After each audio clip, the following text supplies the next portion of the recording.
ನಮಸ್ತೆ ಪ್ರಿಯ ವೀಕ್ಷಕರಿಗೆಲ್ಲ ಆರಾಧ್ಯ ಅಷ್ಟು ಯೂಟ್ಯೂಬ್ ಚಾನಲ್ಗೆ ತಮಗೆಲ್ಲರಿಗೂ ಆತ್ಮೀಯವಾದ ಸ್ವಾಗತ. ನಾನು ನಿಮ್ಮ ವಿಜಯ ರಾಜ್.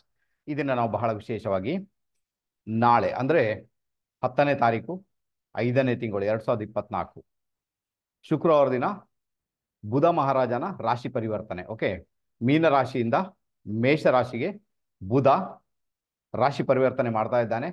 ಈ ಮೇಷ ರಾಶಿಯ ಬುಧ ಯಾರಿಗೆಲ್ಲ ಇಂಪ್ಯಾಕ್ಟ್ ಅನ್ನು ಕ್ರಿಯೇಟ್ ಮಾಡ್ತಾನೆ, ಯಾವ ರಾಶಿಗೆಲ್ಲ ಒಳ್ಳೇದು ಅಥವಾ ಕೆಟ್ಟದ್ದು ಮಾಡ್ತಾನೆ, ಇದರ ಬಗ್ಗೆ ಖಂಡಿತ ತಿಳಿಸ್ಕೊಡ್ತೇನೆ.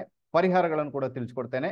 ವಿಡಿಯೋ ಸ್ಕಿಪ್ ಮಾಡದೆ ಕೊನೆ ತನಕ ನೋಡಲಿಕ್ಕೆ ಪ್ರಯತ್ನ ಮಾಡಿ. ಮುಂದೆ ಹೋಗೋದಕ್ಕಿಂತ ಮುಂಚೆ ಯಾರೆಲ್ಲ ಇದುವರೆಗೆ ನಮ್ಮ ಆರಾಧ್ಯ ಅಷ್ಟು ಯೂಟ್ಯೂಬ್ ಚಾನಲ್ ಸಬ್ಸ್ಕ್ರೈಬ್ ಮಾಡಿಲ್ಲ, ದಯವಿಟ್ಟು ನಮ್ಮ ಯೂಟ್ಯೂಬ್ ಚಾನಲ್ ಸಬ್ಸ್ಕ್ರೈಬ್ ಮಾಡಿ, ಬೆಲ್ ಐಕಾನ್ ಪ್ರೆಸ್ ಮಾಡಿ, ಒಂದಷ್ಟು ಜನರ ಜೊತೆಗೆ ಈ ವಿಡಿಯೋವನ್ನು ಶೇರ್ ಮಾಡಿ. ತುಂಬಾನೇ ಚೆನ್ನಾಗಿರುತ್ತೆ. ಮುಖ್ಯವಾಗಿ ನಾವು ಬುಧನ ಕಾರಕತ್ವಗಳು ಏನು, ಬುಧನ ಇಂಪ್ಯಾಕ್ಟ್ ಏನಿರುತ್ತೆ ಅದರ ಬಗ್ಗೆ ಸ್ವಲ್ಪ ತಿಳ್ಕೊಳ್ಳಿಕ್ಕೆ ಪ್ರಯತ್ನ ಮಾಡೋಣ. ಇಲ್ಲಿ ಮುಖ್ಯವಾಗಿ ನೋಡ್ಕೊಳ್ಳಿ, ಬುಧ ಅಂದ್ರೆ ಸೌಮ್ಯ, ಅಡ್ಜಸ್ಟ್ಮೆಂಟ್. ಬುಧ ಅಂದ್ರೆ ಕಾಪಿ, ಅನುಕರಣೆ, ಕಾಪಿ ಮಾಡುವಂಥದ್ದು, ಅಂದ್ರೆ ನಕಲು ಮಾಡುವಂಥದ್ದು. ಬುಧ ಅಂದ್ರೆ ಪ್ಲಾನಿಂಗ್, ಯೋಜನೆ. ಬುಧ ಅಂದ್ರೆ ಇಂಟೆಲಿಜೆನ್ಸ್, ಬುದ್ಧಿವಂತಿಕೆ. ಬುಧ ಅಂದ್ರೆ ಶಿಕ್ಷಣ. ಬುಧ ಅಂದ್ರೆ ಹಾಸ್ಯ. ಬುಧ ಅಂದ್ರೆ ಲೆಕ್ಕಾಚಾರ. ಎಲ್ಲಾ ಲೆಕ್ಕಾಚಾರಗಳು ಕೂಡ ಬುಧನ ಮೇಲಿಂದ ಇವೆ. ಬುಧ ಅಂದ್ರೆ ಅಂಕಲ್, ಯಂಗ್ ಹುಡುಗಿ, ಬಾಯ್ ಫ್ರೆಂಡ್, ಗರ್ಲ್ ಫ್ರೆಂಡ್. ಬುಧ ಅಂದ್ರೆ ಅನಲೈಸೇಷನ್. ಬುಧ ಅಂದ್ರೆ ನಾಲಿಗೆ. ಬುಧ ಅಂದ್ರೆ ಸ್ಕಿನ್, ಚರ್ಮ. ಬುಧ ಅಂದ್ರೆ ಕಮ್ಯುನಿಕೇಶನ್, ಮಾತುಗಾರಿಕೆ, ಬ್ರೋಕರ್, ಏಜೆಂಟ್, ಇನ್ವೆಸ್ಟ್ಮೆಂಟ್ ಇಲ್ಲದಂತ business, chain system business, exchange, ವಿನಿಮಯ, ಒಬ್ಬರಿಂದ ಎಕ್ಸ್ಚೇಂಜ್ ಮಾಡುವಂಥದ್ದು, ದ್ವಿಸ್ವಭಾವ, ಲವ್ ಮ್ಯಾರೇಜ್, ನಾರಾಯಣ ಅಥವಾ ಮಹಾವಿಷ್ಣು, ತಾಯಿಯ ಒಡ ಹುಟ್ಟಿದವರು, ತೆಗೆದುಕೊಂಡು ಮಾತ್ರ ಗೊತ್ತು, ಕೊಟ್ಟು ಗೊತ್ತಿಲ್ಲ ಬುಧನಿಗೆ. ಯಾಕಂದ್ರೆ ಬುಧ ಬಂದು ಬಿಸ್ನೆಸ್ ಆತ. ಬಿಸ್ನೆಸ್ ಆಗಿರೋದ್ರಿಂದ ಯಾರ್ದಾದ್ರೂ ಏನಾದ್ರೂ ಕೊಟ್ರೆ ಅದಕ್ಕೆ ಬಡ್ಡಿ ಹಾಕಿನೇ ಕೊಡ್ಬೇಕಾಗುತ್ತೆ ಬುಧನಿಗೆ, ಅನ್ಯಥಾ ಅಷ್ಟು ಸುಲಭ ಅಲ್ಲ. ಬುಧ ಯಾರಿಗೂ ಕೊಡುವುದಿಲ್ಲ. ಕೊಡುವುದು ಯಾರು? ಗುರು. ಬುಧ ಏನ್ ಮಾಡ್ತಾನೆ? ತಗೊಳ್ತಾನೆ. ಓಕೆ, ಸಂಪರ್ಕ ಜಾಲ ಏನುಂಟು ಅದು ಬಂದು ಬುಧ. ಆನಂತರ ನರಮಂಡಲ ಏನುಂಟು ನಮ್ಮ ದೇಹದ, ಅದು ಬಂದು ಬುಧ. ಜಾಗೃತ ಮನಸ್ಸು, ಕಾನ್ಶಿಯಸ್ ಮೈಂಡ್ ಏನುಂಟು ಅದು ಬಂದು ಬುಧ. ಪೇಪರ್ ವರ್ಕ್ ಏನುಂಟು, ಎಲ್ಲಾ ಪೇಪರ್ ವರ್ಕ್ ಕೂಡ ಬುಧ. ಪೆನ್ ಏನುಂಟು, ಈ ಪೆನ್ ಏನುಂಟು ಅದು ಕೂಡ ಬುಧ. ಆನಂತರ 5 ವರ್ಷದ ಮಗು ಕೂಡ ಬುಧ. ಬುಧ ಬಂದು ನಪುಂಸಕ. ಅದಕ್ಕೆ ಜಾತಕದಲ್ಲಿ ಬುಧ 12ನೇ ಮನೆ ಅಥವಾ 7ನೇ ಮನೆಯಲ್ಲಿದ್ದಾಗ ನಪುಂಸಕತೆ ಪ್ರಾಪ್ತವಾಗಬಹುದು, ಅಥವಾ 7ನೇ ಮನೆ ಅಧಿಪತಿ 7ನೇ ಮನೆ ಅಧಿಪತಿ ಜೊತೆಗೆ ಇದ್ದಾಗ, ಅಥವಾ 12ನೇ ಮನೆ ಅಧಿಪತಿ ಜೊತೆಗೆ ಇದ್ದಾಗ ನಪುಂಸಕ ಪತಿ, ಇಂಟ್ರೆಸ್ಟ್ ಇಲ್ಲದಂತ ಪತಿ ಅಥವಾ ಪತ್ನಿ ಬರುವಂತ ಸಾಧ್ಯತೆಗಳು ಯಾವುದ್ರಲ್ಲಿ ಕೂಡ ಇಂಥ ಪರಿಸ್ಥಿತಿ ಇದ್ದೇ ಇರುತ್ತೆ. ಓಕೆ, ಗೊತ್ತಾಯ್ತು. ಕೀವರ್ಡಿಂಗ್ ಏನಿರ್ತದೆ, ನನಗೆ ವ್ಯಾಪಾರ ಕೈ ಹಿಡಿತಾ ಇಲ್ಲ, ನನ್ನ ವ್ಯಾಪಾರ ನಷ್ಟ ಆಗ್ತದೆ. ಯಾವಾಗ ನಿಮ್ಮ ಮಾತಿನಲ್ಲಿ ವ್ಯಾಪಾರ ಎನ್ನುವ ಮಾತು ಬರ್ಲಿಕ್ಕೆ ಶುರುವಾಯಿತು, ವ್ಯಾಪಾರ ಅಲ್ಲಿ ಯಾರಾದ್ರೂ ನಿಮ್ಮಲ್ಲಿ ಪ್ರಶ್ನೆ ಮಾಡ್ತಾರೆ, ನೀವು ಒಬ್ಬ ಜ್ಯೋತಿಷಿ ಯಾರಾದ್ರೂ ಬಂದು ಪ್ರಶ್ನೆ ಮಾಡ್ತಾರೆ, ಸರ್ ನನ್ನ ವ್ಯಾಪಾರ ಕೈ ಹಿಡಿತಾನೆ ಇಲ್ಲ, ಅಥವಾ ವ್ಯಾಪಾರದಿಂದ ಬಂದ ತಕ್ಷಣನೇ ಅವ್ರ ಜಾತಕದಲ್ಲಿ ಬುಧ ಎಲ್ಲೋ ಒಂದ್ ಕಡೆ ಅಫ್ಲಿಕ್ಷನ್ ನಲ್ಲಿ ಇದ್ದಾನೆ ಅಂತ ಒಂದು ಇಂಡಿಕೇಶನ್. ಇದನ್ನ ಅರ್ಥ ಮಾಡ್ಕೊಳ್ಬೇಕು. ಆನಂತರ ಬಹಳ ವಿಶೇಷವಾಗಿ ಬುಧ ಅಷ್ಟು ಸುಲಭ ಅಲ್ಲ ಜಾತಕದಲ್ಲಿ, ನೆನ್ಪಿಟ್ಕೊಳ್ಳಿ. ಬುಧ ಯಾರು ಜಾತಕದಲ್ಲಿ? ಬುಧ ಬಂದು ಥರ್ಡ್ ಲಾರ್ಡ್, 3ನೇ ಮನೆ ಅಧಿಪತಿ ಮತ್ತೆ 6ನೇ ಮನೆ ಅಧಿಪತಿ. ಬುಧ ಉಪಚಯ ಸ್ಥಾನದ ಅಧಿಪತಿ. ಈ ಉಪಚಯ ಸ್ಥಾನ ನಿಮ್ಗೆ ಸಮಯದ ಜೊತೆಗೆ ಅಭಿವೃದ್ಧಿಯನ್ನ ಕೊಡುವಂತಹ ಭಾವ. ಅಲ್ಲಿ ಸ್ಟ್ರಾಂಗ್ ಪ್ಲಾನೆಟ್ಸ್ ಏನಿದೆ ಅದು ಬಹಳ ಚೆನ್ನಾಗಿ ಕೆಲಸ ಮಾಡುತ್ತೆ. ಅದಕ್ಕೋಸ್ಕರ ಬುಧ ನಿಮ್ಮ ಯಾವ ಭಾವದಲ್ಲಿ ಬಂದ್ಬಿಡ್ತಾನೆ, ಯಾವ ರಾಶಿಯಲ್ಲಿ ಇರ್ತಾನೆ, ಯಾವ ಭಾವದಲ್ಲಿದೆ, ಅಲ್ಲಿ ನಿಮ್ಮನ್ನ ಸಾಧಾರಣ ಮಟ್ಟಿಗೆ ಆತ ಒಂದು ಇರಿಟೇಟ್ ಅಥವಾ ಒಂದು ತೊಂದರೆಗಳನ್ನ ಕ್ರಿಯೇಟ್ ಮಾಡಿಯೇ ಮಾಡ್ತಾನೆ. ಬುಧ ಸೌಮ್ಯ ಪ್ಲಾನೆಟ್ಸ್ ಅಂತೂ ಹೌದು, ಇಲ್ಲ ಅಂತೇನಿಲ್ಲ. ಬಟ್ ಆತನಿಗೆ ರಾಶಿ ಯಾವುದು ಸಿಕ್ಕಿದೆ? ಆತನಿಗೆ 3rd ಹೌಸ್ ಕಮ್ಯುನಿಕೇಶನ್, ಮತ್ತೆ 6th ಹೌಸ್ ಒಂದು ವ್ಯಾಪಾರ, ಮತ್ತೆ ನಿಮ್ಮ ಲೆಕ್ಕಾಚಾರಗಳು ಎಲ್ಲ ಕೂಡ ಬುಧನಲ್ಲಿ ಇರುವಂತದ್ದು ಅಲ್ವಾ. ಅದಕ್ಕೋಸ್ಕರ ಬುಧನಿಗೆ ಆ ಒಂದು ಪಾರ್ಟ್ 3 ಮತ್ತೆ 6ನೇ ಮನೆ ಸಿಕ್ಕಿರೋದು. ಬುಧ ಎಲ್ಲೇ ಕೂತ್ರು ಕೂಡ ಏನ್ ಮಾಡ್ತಾನೆ ಆತ ಎಲ್ಲೋ ಒಂದ್ ಕಡೆ ನಿಮ್ಗೆ ಒಂದಷ್ಟು ತೊಂದರೆಗಳನ್ನ, ಒಂದಷ್ಟು ಸಮಸ್ಯೆಗಳನ್ನ ಕ್ರಿಯೇಟ್ ಮಾಡಿಯೇ ಮಾಡ್ತಾನೆ. ಅವನ ಡ್ಯುಯಾಲಿಟಿಯನ್ನ ನೀವು ಅನುಭವಿಸ್ತೀರಾ. ಇದೊಂದು ಪರಿಸ್ಥಿತಿ. ಈಗ ಒಂದು ಎಕ್ಸಾಂಪಲ್ ಹೇಳ್ಬೇಕಾದ್ರೆ, ನಿಮ್ಗೆ 4ನೇ ಮನೆಯಲ್ಲಿ ಬುಧ ಇದ್ದಾನೆ ಅಂತ ಹೇಳಿ, 4th ಹೌಸ್ ಅಲ್ಲಿ ಬುಧ ಇದ್ದಾನೆ. ಸೊ ನಿಮ್ಗೆ ಭೂಮಿ ವಿಚಾರದಲ್ಲಿ, ಮನೆ ವಿಚಾರದ ಪೇಪರ್ ವರ್ಕ್ ಅಲ್ಲಿ, ಅಥವಾ ನಿಮ್ಮ ವಾಹನದ ಪೇಪರ್ ವರ್ಕ್ ಅಲ್ಲಿ ಪ್ರಾಬ್ಲಮ್ ಅಂತೂ ಕ್ರಿಯೇಟ್ ಮಾಡ್ತಾನೆ. ಬಟ್ ಪ್ಲಸ್ ಪಾಯಿಂಟ್ ಏನ್ ಮಾಡ್ತಾನೆ ಅಂದ್ರೆ, ನಿಮಗೆ ಮನೆ ಆದ್ರೆ 2 ಮನೆ, ಅಥವಾ ಡುವೆಲ್, ಮೇಲೆ ಕೆಳಗೆ ಮನೆ, ಡುಪ್ಲೆಕ್ಸ್ ಮನೆ, ಮೇಲೆ ಮತ್ತೆ ಕೆಳಗೆ ಕಟ್ಟಿಕೊಳ್ತೀರಾ ಅಂತ ಮನೆ. ವಾಹನ ಆದ್ರೆ 2 ವಾಹನ, ಜಾಗ ಆದ್ರೆ 2 ಜಾಗ. ಸೊ ಈ ರೀತಿಯಾಗಿ ತಾಯಿ ಕೂಡ ಹಾಗೇನೆ, ಒಂದು ತಾಯಿ ಅಂತ ಕರೀತೀರಾ, ಮತ್ತೊಂದು ಯಾರನ್ನಾದ್ರೂ ಕೂಡ ತಾಯಿಯ ತರ ನೋಡ್ತೀರಾ ನೀವು, ತಾಯಿಯ ರೂಪದಲ್ಲಿ ಮತ್ತೊಬ್ಬರನ್ನ ನೋಡ್ತೀರಾ. ಸೊ ಈ ಡ್ಯುಯಾಲಿಟಿ ಇದೆಯಲ್ವಾ, ಬುಧನ ಡ್ಯುಯಾಲಿಟಿ ಎಲ್ಲಿ ಉಂಟು ಅದು ಎಲ್ಲಾ ಜಾಗದಲ್ಲಿ ಬರುತ್ತೆ ಅಂದ್ರೆ ಇಂಡಿಕೇಶನ್. ಈಗ ಬುಧ 2ನೇ ಮನೆಯಲ್ಲಿ ಇದ್ದಾನೆ. ಒಂದು ಎಕ್ಸಾಂಪಲ್ ತಗೊಂಡು ನೋಡಿ, ಇದನ್ನ ಅರ್ಥ ಮಾಡ್ಕೊಳ್ಳಿ. ನಿಮ್ ರಾಶಿ ಬಗ್ಗೆ ಹೇಳ್ತೇನೆ, ನೀವು ಚಿಂತೆ ಮಾಡಬೇಡಿ. ಬುಧ 2ನೇ ಮನೆಯಲ್ಲಿ ಅವಾಗ ಏನಾಗಿದೆ, ನೀವು ಮಲ್ಟಿಪಲ್ ಲ್ಯಾಂಗ್ವೇಜ್ ಅನ್ನ ಮಾತಾಡ್ತೀರಾ, ಬೇರೆ ಬೇರೆ ಭಾಷೆಗಳನ್ನ ಮಾತಾಡ್ತೀರಾ ಅಲ್ವಾ, ಬೇರೆ ಬೇರೆ ಟೆಕ್ನಿಕ್ಸ್ ಗಳನ್ನು ಯೂಸ್ ಮಾಡ್ಕೊಂಡು ಮಾತಾಡ್ತೀರಾ. ಅದೇ ಬುಧ ಸಪ್ತಮದಲ್ಲಿದ್ದಾಗ ಮೇ ಬಿ ನಿಮ್ಗೆ 2 ಮದುವೆ, 2 ಜೋಡಿ, ಅಥವಾ 1 ಮದುವೆ ಮತ್ತೊಂದು ಫ್ರೆಂಡ್ಸ್, ಈ ರೀತಿಯಾಗಿರುವಂತದ್ದು ಕೆಲವೊಂದು ಬಾರಿ. ಇದನ್ನ ಅರ್ಥ ಮಾಡ್ಕೊಳ್ಳಿಕ್ಕೆ ಪ್ರಯತ್ನ ಮಾಡಿ ಅಲ್ವಾ. ಅದಕ್ಕೆ ಬುಧನ ಡ್ಯುಯಾಲಿಟಿ ಸ್ಟೇಟ್ ಏನುಂಟು ಅದು ಎಲ್ಲಾ ಕಡೆ ಕೂಡ ಇಂಪ್ಯಾಕ್ಟ್ ಅನ್ನ ಕ್ರಿಯೇಟ್ ಮಾಡಿಯೇ ಮಾಡೋದು. ಅದಕ್ಕೇನೆ ಅಲ್ಲಿ ಯಾವಾಗ ಬುಧ ಇಂಪ್ಯಾಕ್ಟ್ ಕೊಡ್ತಾರೆ ಅವಾಗ ಏನಾಗುತ್ತೆ, ಕನ್ಫ್ಯೂಷನ್ ಸ್ಟೇಟ್ ಅಲ್ಲಿ ಬಂದ್ಬಿಡ್ತೀರಾ. ಇನ್ನೊಂದು ವಿಚಾರ ಏನ್ ಗೊತ್ತಾ, ಯಾವಾಗ ಬುಧ ದಶೆ ನಡೀತಲ್ವಾ, ಬುಧ ಬಂದು ನಪುಂಸಕ ಪ್ಲಾನೆಟ್. ಯಾವಾಗ ಬುಧ ದೇಶ ನಡೀತೆ ಈಗ, ಸೊ ಬುಧ ದೇಶ ನಡೆದಾಗ ಏನಾಗುತ್ತೆ, ಹೆಚ್ಚಿನವ್ರಿಗೆ ನಪುಂಸಕತೆ ಬರ್ಲಿಕ್ಕೆ ಸ್ಟಾರ್ಟ್ ಆಗುತ್ತೆ. ಅವರ ಒಂದು ವೈವಾಹಿಕ ಜೀವನದಲ್ಲಿ ಬೆಡ್ರೂಮ್ ಲೈಫ್ ಏನುಂಟು ಅದು ದೂರ ಆಗ್ಲಿಕ್ಕೆ ಶುರು ಆಗುತ್ತೆ. ಆನಂತರ ವ್ಯಾಪಾರ ಕೈ ಹಿಡಿತೆ, ವ್ಯಾಪಾರ ಮಾಡ್ತಾರೆ, ವಿದೇಶ ಪ್ರಯಾಣ ಮಾಡ್ತಾರೆ, ಅದರಲ್ಲೆಲ್ಲ ಟಾಪ್ ಲೆವೆಲ್ ಅಲ್ಲಿ ಹೋಗ್ಬೋದು, ಪರವಾಗಿಲ್ಲ. ಬಟ್ ಮ್ಯಾರೇಜ್ ಲೈಫ್ಗೆ ಸಂಬಂಧಪಟ್ಟದ ಬುಧ ಅಲ್ಲಿ ತೊಂದರೆಗಳನ್ನ ಕ್ರಿಯೇಟ್ ಮಾಡಬಲ್ಲ ಯಾವಾಗ ಬುಧ ದೇಶ ನಡೀತದೆ. ಸೊ ಇದನ್ನೆಲ್ಲ ಸ್ವಲ್ಪ ಅರ್ಥ ಮಾಡ್ಕೊಂಡಾಗ ಏನಾಗುತ್ತೆ, ನಿಮ್ಗೆ ಬಹಳ ಈಸಿ ಆಗುತ್ತೆ ಬುಧ ಅಂದ್ರೆ ಏನು ಪರಿಹಾರ ಮಾಡ್ಕೊಂಡ್ರೆ ಅದು ಸರಿಯಾಗುತ್ತೆ, ಅದು ಆಗಲ್ಲ, ಎರಡರಲ್ಲಿ ಒಂದಂತೂ ಗೊತ್ತಾಗುತ್ತೆ ನಿಮ್ಗೆ. ಬುಧ ಅಂದ್ರೆ ಸಣ್ಣ ಮಗು, ಪರಿಹಾರ ಏನಿರ್ತದೆ, ಮಕ್ಕಳಿಗೆ ಎಜುಕೇಶನ್ ಕೊಡಿಸೋದು, ರೈಟ್ ತಾನೆ. ಮಕ್ಕಳಿಗೆ ಎಜುಕೇಶನ್ ಕೊಡಿಸಿ, ಮಕ್ಕಳಿಗೆ ಪೆನ್ ಕೊಡಿಸಿ, ಮಕ್ಕಳಿಗೆ ಬುಕ್ಸ್ ಕೊಡಿಸಿ, ಮಕ್ಕಳಿಗೆ ಊಟ ಕೊಡಿಸಿ, ಮಕ್ಕಳಿಗೆ ಚಾಕ್ಲೇಟ್ ಕೊಡಿಸಿ. ಎಷ್ಟು ಮಕ್ಕಳನ್ನ ಪ್ರೀತಿ ಮಾಡ್ತೀರಾ, ಗುಂಪಲ್ಲಿ ಇದ್ದುಕೊಂಡು ಮಕ್ಕಳನ್ನ ಪ್ರೀತಿ ಮಾಡ್ತೀರಾ, ಅವಾಗ ಏನಾಗುತ್ತೆ, ಬುಧ ಮತ್ತೆ ಕುಜ ಇಬ್ರು ಕೂಡ ಸರಿಯಾಗಲಿಕ್ಕೆ ಶುರು ಆಗ್ತಾರೆ. ಇನ್ನೊಂದು ವಿಚಾರ ಏನ್ ಗೊತ್ತಾ, ನಿಮ್ಮ ಮನೆಯಲ್ಲಿ ನೋಡ್ಕೊಳ್ಳಿ, ನಿಮ್ಮ ಮನೆ ಈಗ ಫಾರ್ ಎಕ್ಸಾಂಪಲ್ ನೀವು ಒಂದು ಬಿಸ್ನೆಸ್ ಮಾಡ್ತಾ ಇದ್ದೀರಿ ಅಂತ ಇಟ್ಕೊಳ್ಳಿ, ಒಂದು ಬಿಸ್ನೆಸ್ ಮಾಡ್ತಾ ಇದ್ದೀರಿ, ನಿಮಗೆ ಬಿಸ್ನೆಸ್ ಚೆನ್ನಾಗಿ ನಡೆಯುತ್ತೆ. ಕೆಲವೊಮ್ಮೆ ಏನಾಗುತ್ತೆ, ಬಿಸ್ನೆಸ್ ಅಲ್ಲಿ ತುಂಬಾನೇ ಲೆಕ್ಕಾಚಾರದಲ್ಲಿ ಪ್ರಾಬ್ಲಮ್ ಆಗುತ್ತೆ. ಯಾರೋ ಏನ್ ಮಾಡ್ತಾರೆ, ನಿಮ್ಮಿಂದ ಸಾಲ ತಗೊಂಡು ಹೋಗ್ತೀರಿ, ಕೊಡ್ತಾನೆ ಇಲ್ಲ, ಕಸ್ಟಮರ್ ಬರ್ತಾರೆ, ಏನಾದ್ರೂ ಒಂದು ಸಮಸ್ಯೆ ಇರ್ತದೆ. ಜಸ್ಟ್ ನೋಡ್ಕೊಳ್ಳಿ, ನಿಮ್ಮ ಮನೆಯಲ್ಲಿ ಹಾಳಾದ ಪೆನ್ನುಗಳು ಎಷ್ಟಿದೆ, ಎಷ್ಟು ಹಾಳಾದ ಪೆನ್ನುಗಳಿವೆ, ಎಲ್ಲ ಡ್ರಾವರ್ನ ಓಪನ್ ಮಾಡಿ ನೋಡಿ, ಎಲ್ಲ ಡ್ರಾವರ್ನ ಓಪನ್ ಮಾಡಿ, ಎಷ್ಟು ಪೆನ್ನುಗಳು ಹಾಳಾಗಿದೆ, ಎಷ್ಟು ಬುಕ್ಸ್ ಅನ್ನ ಇಟ್ಟುಕೊಂಡಿದ್ದೀರಾ, ಎಷ್ಟು ನೀವು ಗ್ಯಾಜೆಟ್ಸ್ ಅನ್ನ ಇಟ್ಟುಕೊಂಡಿದ್ದೀರಾ, ಅಥವಾ ಹಳೆ ಪೇಪರ್ಸ್ ಗಳನ್ನೆಲ್ಲ ಇಟ್ಟುಕೊಂಡಿದ್ದೀರಾ. ಸೊ ಇದೆಲ್ಲ ಬುಧನ ಒಂದು ಇಂಪ್ಯಾಕ್ಟ್ ಅನ್ನ ಹಾಳು ಮಾಡಿಬಿಡುತ್ತೆ. ಸೊ ಪ್ರಾಬ್ಲಮ್ ಆಯ್ತು ಈಗ. ಅದಕ್ಕೆ ಮೊದಲು ಮನೆಯಿಂದ ಬುಧನ ಒಂದು ಇಂಪ್ಯಾಕ್ಟ್ ಬಹಳ ಚೆನ್ನಾಗಿರ್ಬೇಕು, ನಿಮ್ಮ ರಿಲೇಶನ್ಶಿಪ್ ಚೆನ್ನಾಗಿರ್ಬೇಕು, ಮಾತುಗಾರಿಕೆ ಚೆನ್ನಾಗಿರ್ಬೇಕು, ನರ ದೌರ್ಬಲ್ಯ ಬರಬಾರದು ನಿಮ್ಗೆ ಎಲ್ಲಾ ರೀತಿಯಲ್ಲಿ ಕೂಡ. ಆನಂತರ ಸ್ನೇಹ ಅಂದ್ರೆ ನಿಮ್ಮ ಸ್ನೇಹಿತರ ಜೊತೆಗೂ ನೀವು ಚೆನ್ನಾಗಿರ್ಬೇಕು, ಮಕ್ಕಳ ಜೊತೆಗೆ ಚೆನ್ನಾಗಿರ್ಬೇಕು, ವ್ಯಾಪಾರ ಅಂತೂ ತುಂಬಾ ಚೆನ್ನಾಗಿ ನಡಿಬೇಕು. ಅಂದಾಗ ಮನೆಯಲ್ಲಿ ಈ ಹಾಳಾದ ಪೆನ್ನುಗಳು ಅಂದ್ರೆ ಬರೆಯದೇ ಇರುವಂತ ಪೆನ್ನುಗಳು, ತುಂಡಾಗಿರುವಂತ ಪೆನ್ನುಗಳು, ಅನ್ನೋದು ಇಂತಹ ಎಲ್ಲ ಬುಧನಿಗೆ ಗ್ಯಾಜೆಟ್ಸ್ ಗಳನ್ನ ದಯವಿಟ್ಟು ಮನೆಯಿಂದ ಹೊರಗೆ ಹಾಕಿ ಅಂತ ಹೇಳಿದ್ರೆ, ಆಗ ನೋಡಿ ಬುಧನ ಒಂದು ಪಾಸಿಟಿವ್ ಇಂಪ್ಯಾಕ್ಟ್ ಬರ್ಲಿಕ್ಕೆ ಶುರು ಆಗುತ್ತೆ. ಅದು ಬಹಳ ಬಹಳ ಫೇವರೇಬಲ್ ಆಗದ ಇಂಪ್ಯಾಕ್ಟ್ ಅನ್ನ ನಿಮ್ಮ ಪಾಲಿಗೆ 100% ಕ್ರಿಯೇಟ್ ಮಾಡುತ್ತೆ. ಅದಾನಂತರ ಬುಧನ ದಿಕ್ಕು ಬಂದು ಯಾವುದು, ಉತ್ತರ ದಿಕ್ಕು. ಉತ್ತರ ದಿಕ್ಕಲ್ಲಿ ಏನಾದ್ರು red colour, pink colour, purple colour, black colour ಇಂಥದ್ದೆಲ್ಲ ಬಂದಾಗ ಕೂಡ ಬುಧ ಪ್ರಾಬ್ಲಮ್ ಅನ್ನ ಕ್ರಿಯೇಟ್ ಮಾಡಬಲ್ಲ, ಬಿಸ್ನೆಸ್ ಅನ್ನ ಮುಂದುವರಿಸಲಿಕ್ಕೆ ಬಿಡುದಿಲ್ಲ, ಅಪರ್ಚುನಿಟೀಸ್ ಅನ್ನ ಕೊಡಲಿಕ್ಕೆ ಬಿಡುದಿಲ್ಲ. ಆನಂತರ ಯಾವುದೇ ಇಂಟರ್ವ್ಯೂಗೆ ಹೋದ್ರು ಕೂಡ ನಾವು ಫೇಲ್ಯೂರಿಯನ್ನ ಅನುಭವಿಸಬೇಕಾದಂತಹ ಅನಿವಾರ್ಯತೆ ನಮ್ಮ ಪಾಲಿಗಂತೂ ಖಂಡಿತ ಬರ್ಬೋದು ಅಲ್ವಾ. ಇದೆಲ್ಲ ಒಂದು ಸಣ್ಣ ಸಣ್ಣ ವಿಚಾರಗಳಿರ್ತವೆ, ಅಥವಾ ಯಾವುದೇ ಒಂದು ಪ್ಲಾನೆಟ್ಸ್ಗೆ ಸಂಬಂಧಪಟ್ಟಂತೆ, ಅಥವಾ ಅದನ್ನ ಯಾವಾಗ ನೀವು ರೈಟ್ ವೇಲಿ ಅರಿತುಕೊಳ್ಳಿಕ್ಕೆ ಪ್ರಯತ್ನ ಮಾಡ್ತೀರಾ, ಆಗೇನಾಗುತ್ತೆ, ಆ ಪ್ಲಾನೆಟ್ಸ್ ನಿಂದ ಬರ್ತಕ್ಕಂಥ ಒಂದಷ್ಟು ನೆಗೆಟಿವಿಟಿ, ಒಂದಷ್ಟು ತೊಂದರೆಗಳು, ಒಂದಷ್ಟು ಸಮಸ್ಯೆಗಳಿಂದ ನೀವು ಪಾರಾಗ್ಬೋದು, ನೀವು ದೂರ ಹೋಗ್ಬೋದು. ಯಾಕಂದ್ರೆ ಕೆಲವೊಮ್ಮೆ ಏನಾಗುತ್ತೆ, ಮನೆಯಲ್ಲಿ ನಾವೇ ಆ ಪಾಠನ ಕೆಡಿಸ್ಕೊಳ್ತೇವೆ. ಅವಾಗ ಏನಾಗುತ್ತೆ, ಬುಧ ಎಲ್ಲೋ ಒಂದ್ ಕಡೆ ಗೋಚರದಲ್ಲಿ ನೆಗೆಟಿವ್ ಪ್ಲೇಸ್ ಅಲ್ಲಿ ಬಂದ್ಬಿಟ್ಟ, ಗೋಚರದಲ್ಲಿ ಶತ್ರು ರಾಶಿಯಲ್ಲಿ ಬಂದ್ಬಿಟ್ಟ, ಅವಾಗ ಏನಾಗುತ್ತೆ, ಅದು ಸಮಸ್ಯೆ ಅಂತ ಕ್ರಿಯೇಟ್ ಮಾಡುವ ಸಾಧ್ಯತೆಗಳು ತೀರಾ ಜಾಸ್ತಿ. ಈಗ ಮೊದಲನೇದಾಗಿ ಬಂದ್ಬೇಡ, ಮೇಷ ರಾಶಿಯವರಿಗೆ ಬುಧ ಮಹಾರಾಜನ ಇಂಪ್ಯಾಕ್ಟ್ ಏನಿರ್ತದೆ, ಈ ಒಂದು ಗೋಚರದ ಭ್ರಮಣ ಯಾವ ರೀತಿಯ ಫಲಾಫಲಗಳನ್ನ ಕ್ರಿಯೇಟ್ ಮಾಡಿದೆ ಅದರ ಬಗ್ಗೆ ಹೇಳೋಕೆ ಪ್ರಯತ್ನ ಮಾಡ್ತೇನೆ. ನೋಡಿ, ಇಷ್ಟವರೆಗೆ ಬುಧ ಕುಂಭ ರಾಶಿ ಆಯ್ತು, ಮೀನ ರಾಶಿ ಆಯ್ತು, ಈಗ ಮೇಷ ರಾಶಿಗೆ ಬಂದಿದ್ದಾನೆ. ಕುಂಭ ರಾಶಿಯ ಬುಧ ಕೂಡ ಒಳ್ಳೆ ಇಂಪ್ಯಾಕ್ಟ್ ಅಲ್ಲ. ಮೀನ ರಾಶಿಯಲ್ಲಿ ಬುಧ ಹೇಗಾದ್ರೂ ನೀಚ ಫಲ ಕೊಡ್ತಾನೆ, ಮೇಷ ರಾಶಿ ಬುಧನಿಗೆ ಶತ್ರು ರಾಶಿ. ಬಟ್ ಇಲ್ಲಿ ಪ್ಲಸ್ ಪಾಯಿಂಟ್ ಏನು ಗೊತ್ತಾ, ಬುಧ ಇದ್ದಾನೆ ಅಶ್ವಿನಿ ನಕ್ಷತ್ರದಲ್ಲಿ, ನಕ್ಷತ್ರಾಧಿಪತಿ ಆತನ ರಾಶಿಯಲ್ಲಿ ಕನ್ಯಾ ರಾಶಿಯಲ್ಲಿ ಇದ್ದಾನೆ. ಆ ಕನ್ಯಾ ರಾಶಿಯನ್ನ ವೃಷಭ ರಾಶಿಯಲ್ಲಿರುವಂತಹ ಗುರು ತನ್ನ ಒಂದು ಪ್ರೀತಿ ಪ್ರೇಮ 5ನೇ ದೃಷ್ಟಿಯಿಂದ ವೀಕ್ಷಣೆ ಮಾಡ್ತಾ ಇದ್ದಾನೆ. ಅಂದ್ರೆ ಬುಧನ ಕನ್ಯಾ ರಾಶಿಗೆ, ಬುಧನ ಉಚ್ಚ ರಾಶಿಗೆ ವಿಶೇಷವಾಗಿ ಗುರುವಿನ ದೃಷ್ಟಿ ಇದೆ. ಆನಂತರ ಬುಧನ ನಕ್ಷತ್ರಾಧಿಪತಿ ಕೇತು ಇದ್ದಾನೆ, ಕೇತುವಿನ ಮೇಲೆ ಗುರುವಿನ ದೃಷ್ಟಿ ಇದೆ. ಅದಕ್ಕೋಸ್ಕರ ಏನಾಗುತ್ತೆ, ಈ ಬಾರಿ ಬುಧ ಯಾವುದೇ ಕಾರಣ ಕೂಡ ತುಂಬಾ ನೆಗೆಟಿವಿಟಿಯನ್ನ ಮೇ ಬಿ ಕ್ರಿಯೇಟ್ ಮಾಡಲ್ಲ. ಸೊ ಇದು ಪ್ಲಸ್ ಆಗುತ್ತೆ ಎಲ್ರಿಗೂ ಕೂಡ. ಸೊ ತುಂಬಾ ಚೆನ್ನಾಗಿರ್ತದೆ, ಕೆಲವೆಲ್ಲ ಸಮಸ್ಯೆಗಳೇ ನಿವಾರಣೆ ಆಗ್ಬೋದು. ಹೆಚ್ಚಾಗಿ ಬುಧನ ಸಮಸ್ಯೆ ಏನಿರ್ತದೆ, ಪೇಪರ್ ವರ್ಕ್ ಪ್ರಾಬ್ಲಮ್. ಆನಂತರ ನಿಮಗೆ ಮದುವೆ ಜೀವನಕ್ಕೆ ಸಂಬಂಧಪಟ್ಟಂತೆ, ಅಂದ್ರೆ ವಧು ನೋಡ್ತೇನೆ, ವರ ನೋಡ್ತಾನೆ, ಆಗ್ತಾನೆ. ಸೊ ಇದೆಲ್ಲ ಒಂದು ಸಮಸ್ಯೆಗಳಿರ್ತವೆ. ಅದಕ್ಕೋಸ್ಕರ ಬುಧನ ರಾಶಿಗೆ ಮತ್ತೆ ಬುಧನ ನಕ್ಷತ್ರಾಧಿಪತಿಗೆ ಗುರು ಮಹಾರಾಜನ ಒಂದು ಅಮೂಲ್ಯವಾದ ದೃಷ್ಟಿ, ಅದು ಕೂಡ ಪಂಚಮದ ದೃಷ್ಟಿ, ಪ್ರೀತಿ ಪ್ರೇಮದ ದೃಷ್ಟಿ ಇರುವುದರಿಂದ ಡೆಫಿನೆಟ್ ಆಗಿ ಆತ ನಿಮ್ಮನ್ನು ರಿಪೇರಿ ಮಾಡ್ತಾರಂತ ಒಂದೊಂದು ಇಂಡಿಕೇಶನ್ ಇದೆ. ಈಗ ಬಂದ್ಬೇಡ ಮೇಷ ರಾಶಿಯವರಿಗೆ ಯಾವ ರೀತಿ ಬುಧ ಇಂಪ್ಯಾಕ್ಟ್ ಅನ್ನ ಕ್ರಿಯೇಟ್ ಮಾಡ್ತಾರೆ. ಇಲ್ಲಿ ಬಹಳ ಮುಖ್ಯವಾಗಿ ಮೇಷ ರಾಶಿಯವರಿಗೆ ಬುಧ ರಾಶಿಯಲ್ಲಿ ಭ್ರಮಣ ಮಾಡ್ತಾ ಇದ್ದಾನೆ. ಬುಧ ಯಾರು, ತೃತೀಯಾಧಿಪತಿ, ಮತ್ತೆ ಆತ ಬಂದು ನಿಮ್ಮ 6ನೇ ಮನೆ ಅಧಿಪತಿಯಾಗಿ ಆತ ನಿಮ್ಮ ರಾಶಿಯಲ್ಲಿ ಭ್ರಮಣ ಮಾಡ್ತಾ ಇದ್ದಾನೆ. ಲಗ್ನ ಅಂತ ಕೂಡ ಇಟ್ಕೊಳ್ಳಿ, ಪರವಾಗಿಲ್ಲ.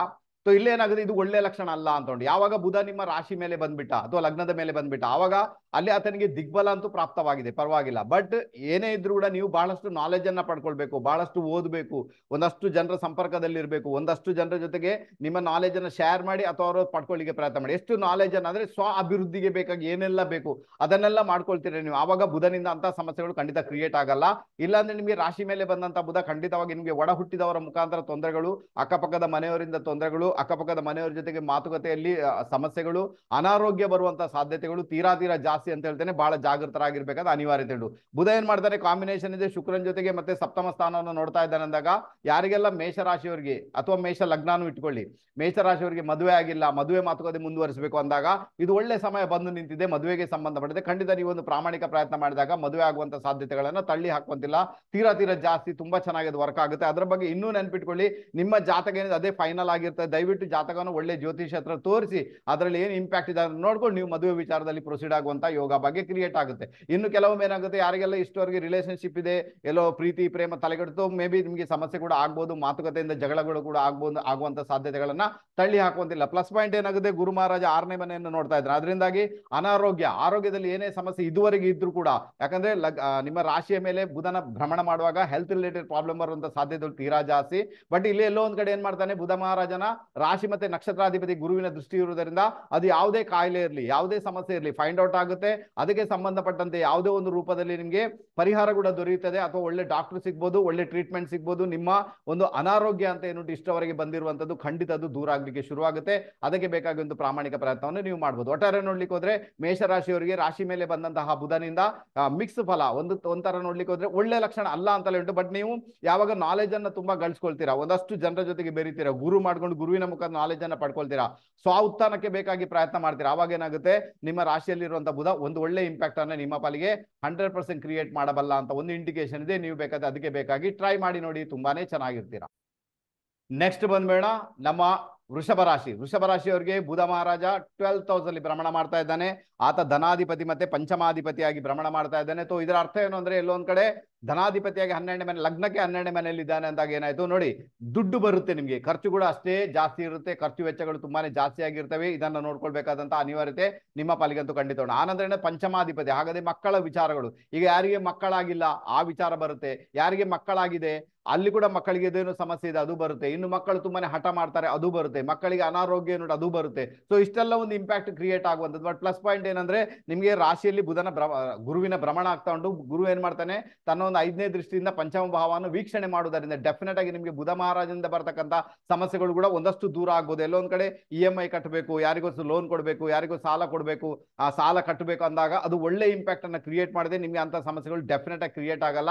ಬಲೆ ಭಾವಕ್ಕೆ ಬುಧನಿಂದ ನೀಚ ಫಲ ಇದೆ. ನಿಮ್ಮ ಮಾತುಗಾರಿಕೆ, ನಿಮ್ಮ ಮಾತುಕತೆಯಲ್ಲಿ, ಯಾಕಂದ್ರೆ ಆತ ನಿಮ್ಮ ದ್ವಿತೀಯಾಧಿಪತಿ ಕೂಡ, ಅಂದ್ರೆ ನಿಮ್ಮ ವಾಣಿಸ್ಥಾನದ ಅಧಿಪತಿ ಕೂಡ ಆಗಿರುವುದರಿಂದ ನಿಮ್ಮ ಮಾತಿನಲ್ಲಿ ಒರಟುತನವನ್ನು ತರಬೇಡಿ. ಯಾಕಂದ್ರೆ ಮೇಷ ರಾಶಿಯ ಬುಧ ತುಂಬಾನೇ ರ್ಯಾಶಸ್ ಆಗಿ ಮಾತಾಡಿಸ್ತಾನೆ, ತುಂಬಾನೇ ಆಲೋಚನೆ ಇಲ್ಲದೆ ಮಾತಾಡಿಸ್ತಾನೆ, ಸಡನ್ ಆಗಿ ಮಾತಾಡಿಸ್ತಾನೆ.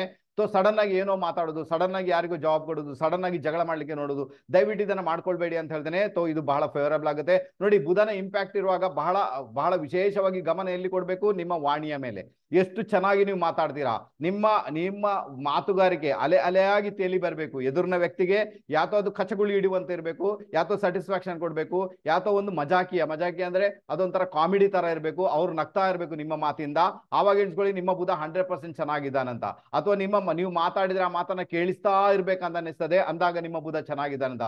ಒಂದು ವೇಳೆ ನಿಮ್ಮ ಜೊತೆ ಮಾತಾಡ್ಲಿಕ್ಕೇನೆ ಯಾರಿಗೂ ಇಷ್ಟಾನೇ ಇಲ್ಲ, ಅವ್ರು ನಿಮ್ಮಿಂದ ದೂರ ಓಡಿ ಹೋಗ್ತಾರೆ, ಅವ್ರ ಜೊತೆ ಮಾತಾಡೋದು ಬೇಡ ಮಾರ, ತುಂಬ ತೊಂದ್ರೆ, ಅವ್ರ ಬಾಯಿ ಬಿಚ್ಚಿದ್ರೆ ಸಾಕು ಏನೇನೋ ಮಾತಾಡಿದೆ ಅಂದಾಗ ಡೆಫಿನೆಟ್ ಆಗಿ ನಿಮ್ಮ ಬುಧ ಸರಿ ಇಲ್ಲ ಅಂತ ಅರ್ಥ. ನಾನು ಕೆಲವು ಟೆಕ್ನಿಕ್ಸ್ ಅನ್ನ ಹೇಳಿಕೊಟ್ಟಿದ್ದೀನಿ ಆಲ್ಮೋಸ್ಟ್ ಕಾರ್ಯಕ್ರಮದ ಮೊದಲಲ್ಲಿ. ಸೊ ದಯವಿಟ್ಟು ಅದನ್ನ ಫಾಲೋ ಮಾಡ್ಲಿಕ್ಕೆ ಪ್ರಯತ್ನ ತುಂಬಾನೇ ಚೆನ್ನಾಗಿರುತ್ತೆ. ಅದೇ ರೀತಿ ನಾನು ಇವ್ರಿಗೆ ಕೂಡ ಇಷ್ಟೇನೆ ಹೇಳ್ತೇನೆ, ವೃಷಭ ರಾಶಿಯವರಿಗೆ ದಯವಿಟ್ಟು 12ನೇ ಮನೆಯಲ್ಲಿ ಬುಧ, ಮಾತುಗಾರಿಕೆಯಲ್ಲಿ ನಿಮ್ಮ ಗಮನವನ್ನು ಕೊಡಿ ಅಂತ ಹೇಳ್ತೇನೆ. ಯಾವುದೇ ಕಾರಣಕ್ಕೂ ನಿಮ್ಮ ಬೆಡ್ರೂಮ್ ಅಲ್ಲಿ, ವಿಶೇಷವಾಗಿ ಹೇಳ್ತಾ ಇದ್ದೀನಿ, ಬೆಡ್ರೂಮ್ ಅಲ್ಲಿ ಗ್ರೀನ್ ಕಲರ್ ನ ಬಳಸಬೇಡಿ. ಗ್ರೀನ್ ಕಲರ್ ನ ಯಾವುದೇ ರೀತಿಯಲ್ಲಿ ಕೂಡ ಗಿಡ ಏನಾದ್ರೂ ಇಟ್ಟಿದ್ರೆ ಅಲ್ವಾ, ಕೆಲವರು ಆಕ್ಸಿಜನ್ ಗಿಡ ಇಟ್ಟಿರ್ತಾರೆ ಆ ಬೆಡ್ರೂಮ್ ನ ಒಳಗಡೆ. ಸೊ ಇಂಥದ್ದೆಲ್ಲ ಇದ್ದಾಗ ಸಮಸ್ಯೆ ಆಗ್ಬೋದು ನಿಮ್ಗೆ. ಸ್ವಲ್ಪ ಸಮಯದವರೆಗೆ ಅದನ್ನು ತೆಗೆದು ನೋಡಿ ಅಂತ ಹೇಳ್ತೇನೆ, ಒಳ್ಳೆ ಇಂಪ್ಯಾಕ್ಟ್ ಅನ್ನು ಕ್ರಿಯೇಟ್ ಮಾಡುತ್ತೆ. ಯಾವುದೇ ಕಾರಣ ಕೂಡ ನಿಮ್ಮ ಬೆಡ್ರೂಮ್ ಅಲ್ಲಿ ಈ ಒಂದು ಗ್ರೀನ್ ಕಲರ್ ನ ಬೆಡ್ಶೀಟ್ ಅನ್ನ ಹಾಕುವುದು ಕೂಡ ಒಳ್ಳೆ ಲಕ್ಷಣ ಅಲ್ಲ ಬುಧ ಅಲ್ಲಿ ಇರುವವರಿಗೆ. ಆನಂತರ ಪರವಾಗಿಲ್ಲ ಅಂತ ಹೇಳಿದ್ರೆ, ಇಲ್ಲಾಂದ್ರೆ ಏನೈತೆ, ಕೆಲವೊಂದು ವಿಚಾರದಲ್ಲಿ ನಿಮಗೆ ಹೆಲ್ತ್ ರಿಲೇಟೆಡ್ ಪ್ರಾಬ್ಲಮ್ ಅನ್ನ ಕ್ರಿಯೇಟ್ ಮಾಡುವಂತ ಸಾಧ್ಯತೆಗಳನ್ನು ತಳ್ಳಿ ಹಾಕುವಂತಿಲ್ಲ. ಅದನ್ನ ನೋಡ್ಕೊಳ್ಳಿ. ಮಾತುಗಾರಿಕೆಯಲ್ಲಿ ಬಹಳ ಗಮನ ಕೊಡಿ ಅಂತ ಹೇಳ್ತೇನೆ. ಮಕ್ಕಳಿಗೆ ಬರ್ತಕ್ಕಂಥ ಸಮಸ್ಯೆಗಳು, ಮಕ್ಕಳಿಗೆ ಬರ್ತಕ್ಕಂಥ ತೊಂದರೆಗಳು, ಮಕ್ಕಳ ಒಂದು ಅನಾರೋಗ್ಯ ಏನುಂಟು ಅದೆಲ್ಲವೂ ಕೂಡ ಇಲ್ಲೇನಾಗುತ್ತೆ, ರಿಪೇರಿ ಆಗುತ್ತೆ. ಹೆದರುವಂತ ಅವಶ್ಯಕತೆ ಡೆಫಿನೆಟ್ ಆಗಿ ಇಲ್ಲ ಅಂತ ಹೇಳ್ತೇನೆ. ಒಂದು ಗುರುವಿನ ಕೃಪೆ ಆಲ್ಮೋಸ್ಟ್ ನಿಮ್ಮ ಮೇಲೆ ಇರುವುದರಿಂದ ನೋಡಿ, ಇಲ್ಲಿ ಒಂದನ್ನು ನೆನ್ಪಿಟ್ಕೊಳ್ಬೇಕು, ರಾಶಿ ಅಥವಾ ಲಗ್ನ ಮೇಲೆ ಗುರು ಹೋಗುವಾಗ ಆಕ್ಚುಲಿ ಜನ್ಮದಲ್ಲಿ ಗುರು ಹೋಗ್ತಾ ಇದ್ದಾನೆ, ಒಳ್ಳೆ ಲಕ್ಷಣ ಅಲ್ಲ ಅಂತ ಹೇಳಿದ್ದಾರೆ ಶಾಸ್ತ್ರದಲ್ಲಿ, ಒಳ್ಳೆ ಲಕ್ಷಣ ಅಲ್ಲ ಅಂತ ಹೇಳಿದ್ದಾರೆ. ಬಟ್ ಅಲ್ಲಿ ಆತನಿಗೆ ದಿಗ್ಬಲಿ ಹೇಳಿದ್ದಾರೆ. ಹಾಗಾದ್ರೆ ಯಾಕೆ ದಿಗ್ಬಲಿ ಹೇಳಿದ್ದಾರೆ? ಒಳ್ಳೇದಲ್ಲ ಅಂತ ಕೂಡ, ಜನ್ಮದ ಗುರು ಒಳ್ಳೇದಲ್ಲ ಅಂತ ಹೇಳಿದ್ದಾರೆ. ಆನಂತರ ಆತ ದಿಗ್ಬಲಿ ಆಗ್ತಾನೆ. ಯಾಕೆ? ಯಾಕಂದ್ರೆ ನೀವು ನಾಲೆಜ್ ಅನ್ನ ಗಳಿಸ್ಕೊಳ್ಬೇಕಂತ. ಬುಧ ಕೂಡ ಅಲ್ಲಿ ದಿಗ್ಬಲಿ ಆಗ್ತಾನೆ ನಿಮ್ಮ ಲಗ್ನದ ಮೇಲಿಂದ. ಗುರು ಕೂಡ ದಿಗ್ಬಲಿ ಆಗ್ತಾನೆ. ನಾಲೆಜ್ ಅನ್ನ ಇನ್ಕ್ರೀಸ್ ಮಾಡ್ಕೊಳ್ಬೇಕು, ಅದಕ್ಕೋಸ್ಕರ ಗುರು ಸ್ವಾಉತ್ಥಾನ ಮಾಡ್ಕೊಳ್ಬೇಕು, ಅದಕ್ಕೋಸ್ಕರ ಗುರು ಅಲ್ಲಿ ಆತ ದಿಗ್ಬಲಿಯನ್ನ ಪಡ್ಕೊಳ್ತಾನೆ. ಬಟ್ ಅದನ್ನ ದೃಷ್ಟಿಗೆ ಬಹಳ ಮಹತ್ವ ಇದೆಯಲ್ವಾ, 5, 7, 9ನೇ ಮನೆಯನ್ನ ನೋಡ್ತಾ ಇದ್ದಾನಲ್ವಾ, ಹಾಗಾದ್ರೆ ಅಲ್ಲಿ ಬರ್ತಕ್ಕಂಥ ಸಮಸ್ಯೆ ನಿವಾರಣೆ ಮಾಡ್ತಾನಲ್ವಾ, ಅಥವಾ ಇದು ಇಂಪಾರ್ಟೆನ್ಸ್ ಅನ್ನ ಪಡ್ಕೊಳ್ಳುತ್ತೆ. ಅರ್ಥ ಮಾಡ್ಕೊಂಡ್ರೆ ತುಂಬಾನೇ ಚೆನ್ನಾಗಿರುತ್ತೆ. ಹಾಗಾದ್ರೆ ನಿಮ್ಗೆ ಈಗ ಗೊತ್ತಾಯ್ತು ಎಲ್ಲೋ ಒಂದ್ ಕಡೆ ಬುಧ ಮಹಾರಾಜ 12ನೇ ಮನೆಯಲ್ಲಿ 12th ಹೌಸ್ ಯಾವ ಇಂಪ್ಯಾಕ್ಟ್ ಕೊಡ್ತಾನೆ, ಮತ್ತೆ ನೀವು ಯಾವ ರೀತಿಯಾದ ಕೆಲವು ಪ್ರಿಕಾಷನ್ಸ್ ಗಳನ್ನ ಫಾಲೋ ಮಾಡಬೇಕು ಅಂತ ಗೊತ್ತಾಯ್ತು ನಿಮ್ಗೆ ನಮ್ಮ ವೃಷಭ ರಾಶಿಯವರಿಗೆ. ನೆಕ್ಸ್ಟ್ ಬಂದ್ಬೇಡ ಮಿಥುನ ರಾಶಿಯವರಿಗೆ. ಮಿಥುನ ರಾಶಿಯವರಿಗೆ ಏನಾಗುತ್ತೆ, ಈಗ ಇಲ್ಲಿ ಚಂದ್ರ ಇದ್ದಾನೆ, ಮಿಥುನ ರಾಶಿ ಆಯ್ತು. ಓಕೆ, ಸೊ ಮಿಥುನ ರಾಶಿಯವರಿಗೆ ಏನಾಗುತ್ತೆ, ಬುಧ ಮಹಾರಾಜ ಎಲ್ಲೊಂದ್ ಕಡೆ ಲಾಭ ಸ್ಥಾನದಲ್ಲಿ ಭ್ರಮಣ ಮಾಡ್ತಾ ಇದ್ದಾನೆ. ಇದು ಮಚ್ ಬೆಟರ್ ಅಂತ ಹೇಳ್ಬೋದು. ತುಂಬಾ ಚೆನ್ನಾಗಿರುತ್ತೆ.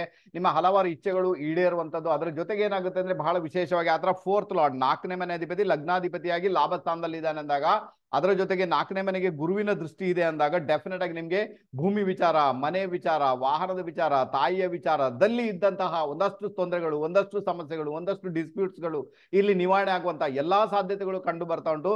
ಅದಕ್ಕೆ ಬೇಕಾಗಿ ಒಂದು ಪ್ರಾಮಾಣಿಕ ಪ್ರಯತ್ನ ಮಾಡಿದಾಗ ಎಲ್ಲೊಂದ್ ಕಡೆ ಗುರುವಿನ ದೃಷ್ಟಿ ಕೂಡ ಸಪೋರ್ಟ್ ಮಾಡುತ್ತೆ. ಆನಂತರ ಲಾಭ ಸ್ಥಾನದಲ್ಲಿ ಎಲ್ಲೊಂದ್ ಕಡೆ ಆ ಶುಕ್ರನನ್ನು ಫಾಲೋ ಮಾಡುವಂತ ಬುಧ ಕೂಡ ನಿಮ್ಗೆ ಒಳ್ಳೆ ರೀತಿಯಲ್ಲಿ ಸಪೋರ್ಟ್ ಅನ್ನು ಮಾಡಿಯೇ ಮಾಡ್ತಾನೆ. ಅಲ್ಲಿ ಉಚ್ಚ ಸೂರ್ಯ ಕೂಡ ಇದ್ದಾನೆ, ನಿಮ್ಗಂತೂ ಫೇವರಬಲ್ ಆಗುತ್ತೆ, ಪರವಾಗಿಲ್ಲ.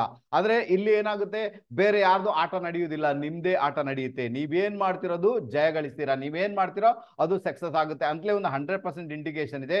ದಯವಿಟ್ಟು ನೀವು ಅದಕ್ಕೆ ಬೇಕಾದಂತ ಒಂದು ಪ್ರಾಮಾಣಿಕ ಪ್ರಯತ್ನ ಮಾಡಿ ಬಹಳ ಒಳ್ಳೆ ಇಂಪ್ಯಾಕ್ಟ್ ಅನ್ನ ಕ್ರಿಯೇಟ್ ಮಾಡ್ಕೊಳ್ತೀರಾ, ಪರವಾಗಿಲ್ಲ.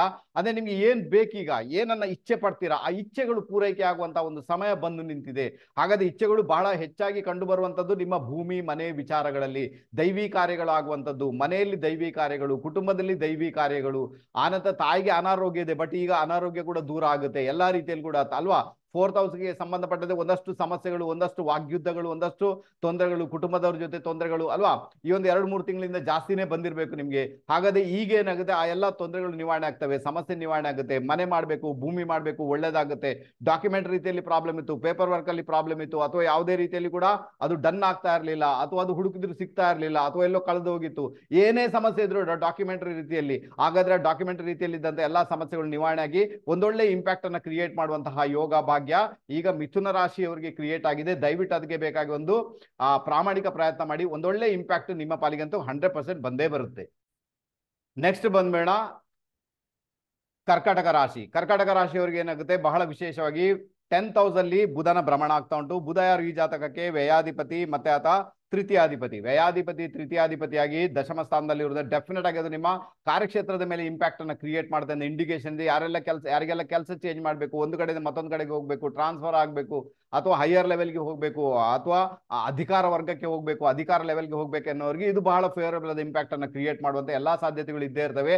ಇನ್ನು ಯಾರಿಗೆಲ್ಲ ಬುಧ ಮಹಾರಾಜನ ಮೇಷರಾಶಿಯಲ್ಲಿ ಭ್ರಮಣ ಆಗ್ತಾ ಉಂಟು, ಅದು ಕೂಡ 10ನೇ ಮನೆಯಲ್ಲಿ. ಹಾಗಾದ್ರೆ ಯಾರಿಗೆಲ್ಲ ಇಷ್ಟವರೆಗೆ ಕೆಲಸನೇ ಸಿಕ್ಕಿಲ್ಲ, ಕೆಲಸದಲ್ಲಿ ಪ್ರಾಬ್ಲಮ್ ಇದೆ, ಹೊಸ ಕೆಲಸ ಆಗ್ಬೇಕು ಅಂತ ಯಾರಲ್ಲಿ ತಿರುಗಾಡ್ತಾ ಅವ್ರಿಗೆ ಕೆಲಸ ಆಗುವಂತ ಯೋಗ ಭಾಗ್ಯಗಳು, ಇಷ್ಟವರೆಗೆ ಅದೇನು ಇಂಟರ್ವ್ಯೂಲಿ ಪಾಸೇ ಆಗ್ತಾ ಇಲ್ಲ ಅಥವಾ ಅಂತವ್ರಿಗೆಲ್ಲ ಒಂದು ಯೋಗ ಭಾಗ್ಯ ಆಲ್ಮೋಸ್ಟ್ ಕ್ರಿಯೇಟ್ ಆಗಿರುವಂತ, ಅದಕ್ಕೆ ಬೇಕಾಗಿ ಒಂದು ಪ್ರಾಮಾಣಿಕ ಪ್ರಯತ್ನ ಮಾಡಿ.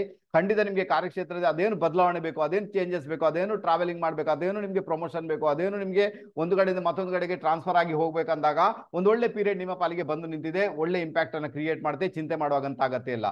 ಬುಧ ಮಹಾರಾಜ ಆಲ್ಮೋಸ್ಟ್ 4ನೇ ಮನೆಯನ್ನು ನೋಡ್ತಾ ಇದ್ದಾನೆ, ಅಥವಾ 4th ಹೌಸ್ ಅನ್ನ ನೋಡಿದಾನೆ. ಡೆಫಿನೆಟ್ ಆಗಿ ಮನೆ, ಜಾಗ, ವಾಹನ ಮಾಡುವಂತ ಒಂದು ಯೋಗ ಭಾಗ್ಯ ಕೂಡ ಕ್ರಿಯೇಟ್ ಆಗಿರ್ತದೆ. ಅದಕ್ಕೆ ಬೇಕಾಗಿ ಕೂಡ ನೀವು ಪ್ರಾಮಾಣಿಕ ಪ್ರಯತ್ನ ಮಾಡಿದಾಗ ಒಳ್ಳೇದಾಗುತ್ತೆ. ಬಟ್ ಇಲ್ಲಿ ನೆನಪಲ್ಲಿ ಇಟ್ಕೊಳ್ಬೇಕಾದ ವಿಷಯ ಏನಂದ್ರೆ, ಬುಧ ಈ ಜಾತಕಕ್ಕೆ ತೃತೀಯಾಧಿಪತಿ. ಆತ ಯಾರು? ತೃತೀಯಾಧಿಪತಿ ಅಂದ್ರೆ ಉಪಚಯ ಸ್ಥಾನದ ಅಧಿಪತಿ. ತುಂಬಾ ಸುಲಭ ಅಂತೂ ಖಂಡಿತ ಅಲ್ಲ. ಮತ್ತೆ ವ್ಯಯಾಧಿಪತಿ, ತುಂಬಾ ಸುಲಭ ಅಂತೂ ಖಂಡಿತ ಅಲ್ಲ. ಲಾಸಸ್ ಅನ್ನ ತೋರಿಸಿದ ನಂತರನೇ ಒಳ್ಳೇದು ಮಾಡ್ತಾನೆ ಹೊರತು ಬೇರೆ ಯಾವುದೇ ಕಾರಣಕ್ಕೂ ನಿಮ್ಗೆ ರಿಸಲ್ಟೇ ಕೊಡಲ್ಲ. ಪ್ಲಸ್ ಪಾಯಿಂಟ್ ಏನಂದ್ರೆ, ನಿಮ್ಮ ತೃತೀಯ ಸ್ಥಾನಕ್ಕೆ ಗುರುವಿನ ದೃಷ್ಟಿ ಬಂದಿರುವುದರಿಂದ ಪರಾಕ್ರಮಕ್ಕೆ ಬಲ ಬಂತು. ತೃತೀಯ ಸ್ಥಾನ ತುಂಬಾ ಚೆನ್ನಾಗಾಯ್ತು. ಅದಕ್ಕೋಸ್ಕರ ಏನಾಗುತ್ತೆ, ನಾನು ಇಷ್ಟವರೆಗೆ ಪ್ರೆಡಿಕ್ಟ್ ಮಾಡಿ ತೋರಿ ಅದೆಲ್ಲವೂ ಕೂಡ ಡನ್ ಆಗುವಂತಹ ಯೋಗ ಭಾಗ್ಯ ನಿಮ್ಮ ಪಾಲಿಗೆ ಕ್ರಿಯೇಟ್ ಆಗುತ್ತೆ. ಸೊ ನೀವು ಮಾಡಿ ಅಂತ ಹೇಳ್ತೇನೆ, ತುಂಬಾನೇ ಚೆನ್ನಾಗಿರುತ್ತೆ. ಓಕೆನಾ? ಇನ್ನು ಪರಿಹಾರ ಏನ್ ಬೇಕು ಒಮ್ಮೆ ಹೇಳಿದೆ ನಿಮ್ಗೆ, ಮತ್ತೆ ಕೊನೆಯಲ್ಲಿ ಮತ್ತೊಮ್ಮೆ ಪರಿಹಾರ ಹೇಳಿಕೊಡ್ತೇನೆ. ಅದನ್ನು ಎಲ್ಲರೂ ಮಾಡ್ಕೊಂಡಾಗ ಕೂಡ ಎಲ್ಲರಿಗೂ ಕೂಡ ಅದರ ಒಂದು ಪಾಸಿಟಿವ್ ಇಂಪ್ಯಾಕ್ಟ್ ಅಂತೂ ಬರ್ಲಿಕ್ಕೆ ಶುರು ಆಗುತ್ತೆ. ಇನ್ನು ಬಹಳ ಮುಖ್ಯವಾಗಿ ಸಿಂಹ ರಾಶಿಯವರಿಗೆ, ನಾನು ರಾಶಿಯಿಂದಲೇ ಪ್ರಿಡಿಕ್ಟ್ ಮಾಡ್ತಾ ಇದ್ದೆ, ಯಾಕಂದ್ರೆ ತುಂಬಾ ಜನ ಕನ್ಫ್ಯೂಸ್ಡ್ ಆಯ್ತಾ.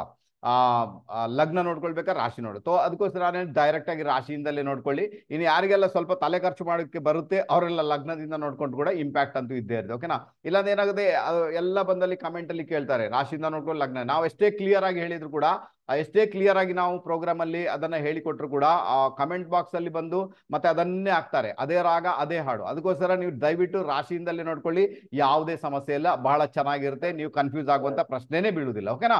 ಸೊ ಈಗ ನಮ್ಮ ಒಂದು ಸಿಂಹ ರಾಶಿಯವರಿಗೆ ಬುಧ ಎಲ್ಲಿ ಭ್ರಮಣ ಮಾಡ್ತಾ ಇದ್ದಾನೆ? ಆತ ಭಾಗ್ಯಸ್ಥಾನದಲ್ಲಿ ಭ್ರಮಣ ಮಾಡ್ತಾ ಇದ್ದಾನೆ. ಇದು ಒಳ್ಳೆ ಲಕ್ಷಣ ಅಂತ ಹೇಳ್ತಾನೆ, ಭಾಗ್ಯಸ್ಥಾನದಲ್ಲಿ ಬುಧ ಹೋಗುವಂಥದ್ದು. ಓಕೆ, ಶತ್ರು ರಾಶಿಯಲ್ಲಿದ್ದಾನೆ, ಇದು ವಿಷಯ ಬೇರೆ, ಬಟ್ ಭಾಗ್ಯದಲ್ಲಿ ಇದ್ದಾನೆ, ಅದು ಇನ್ನೊಂದು ವಿಷಯ ಆಗುತ್ತೆ. ಬುಧ ಯಾರು ಈ ಜಾತಕಕ್ಕೆ?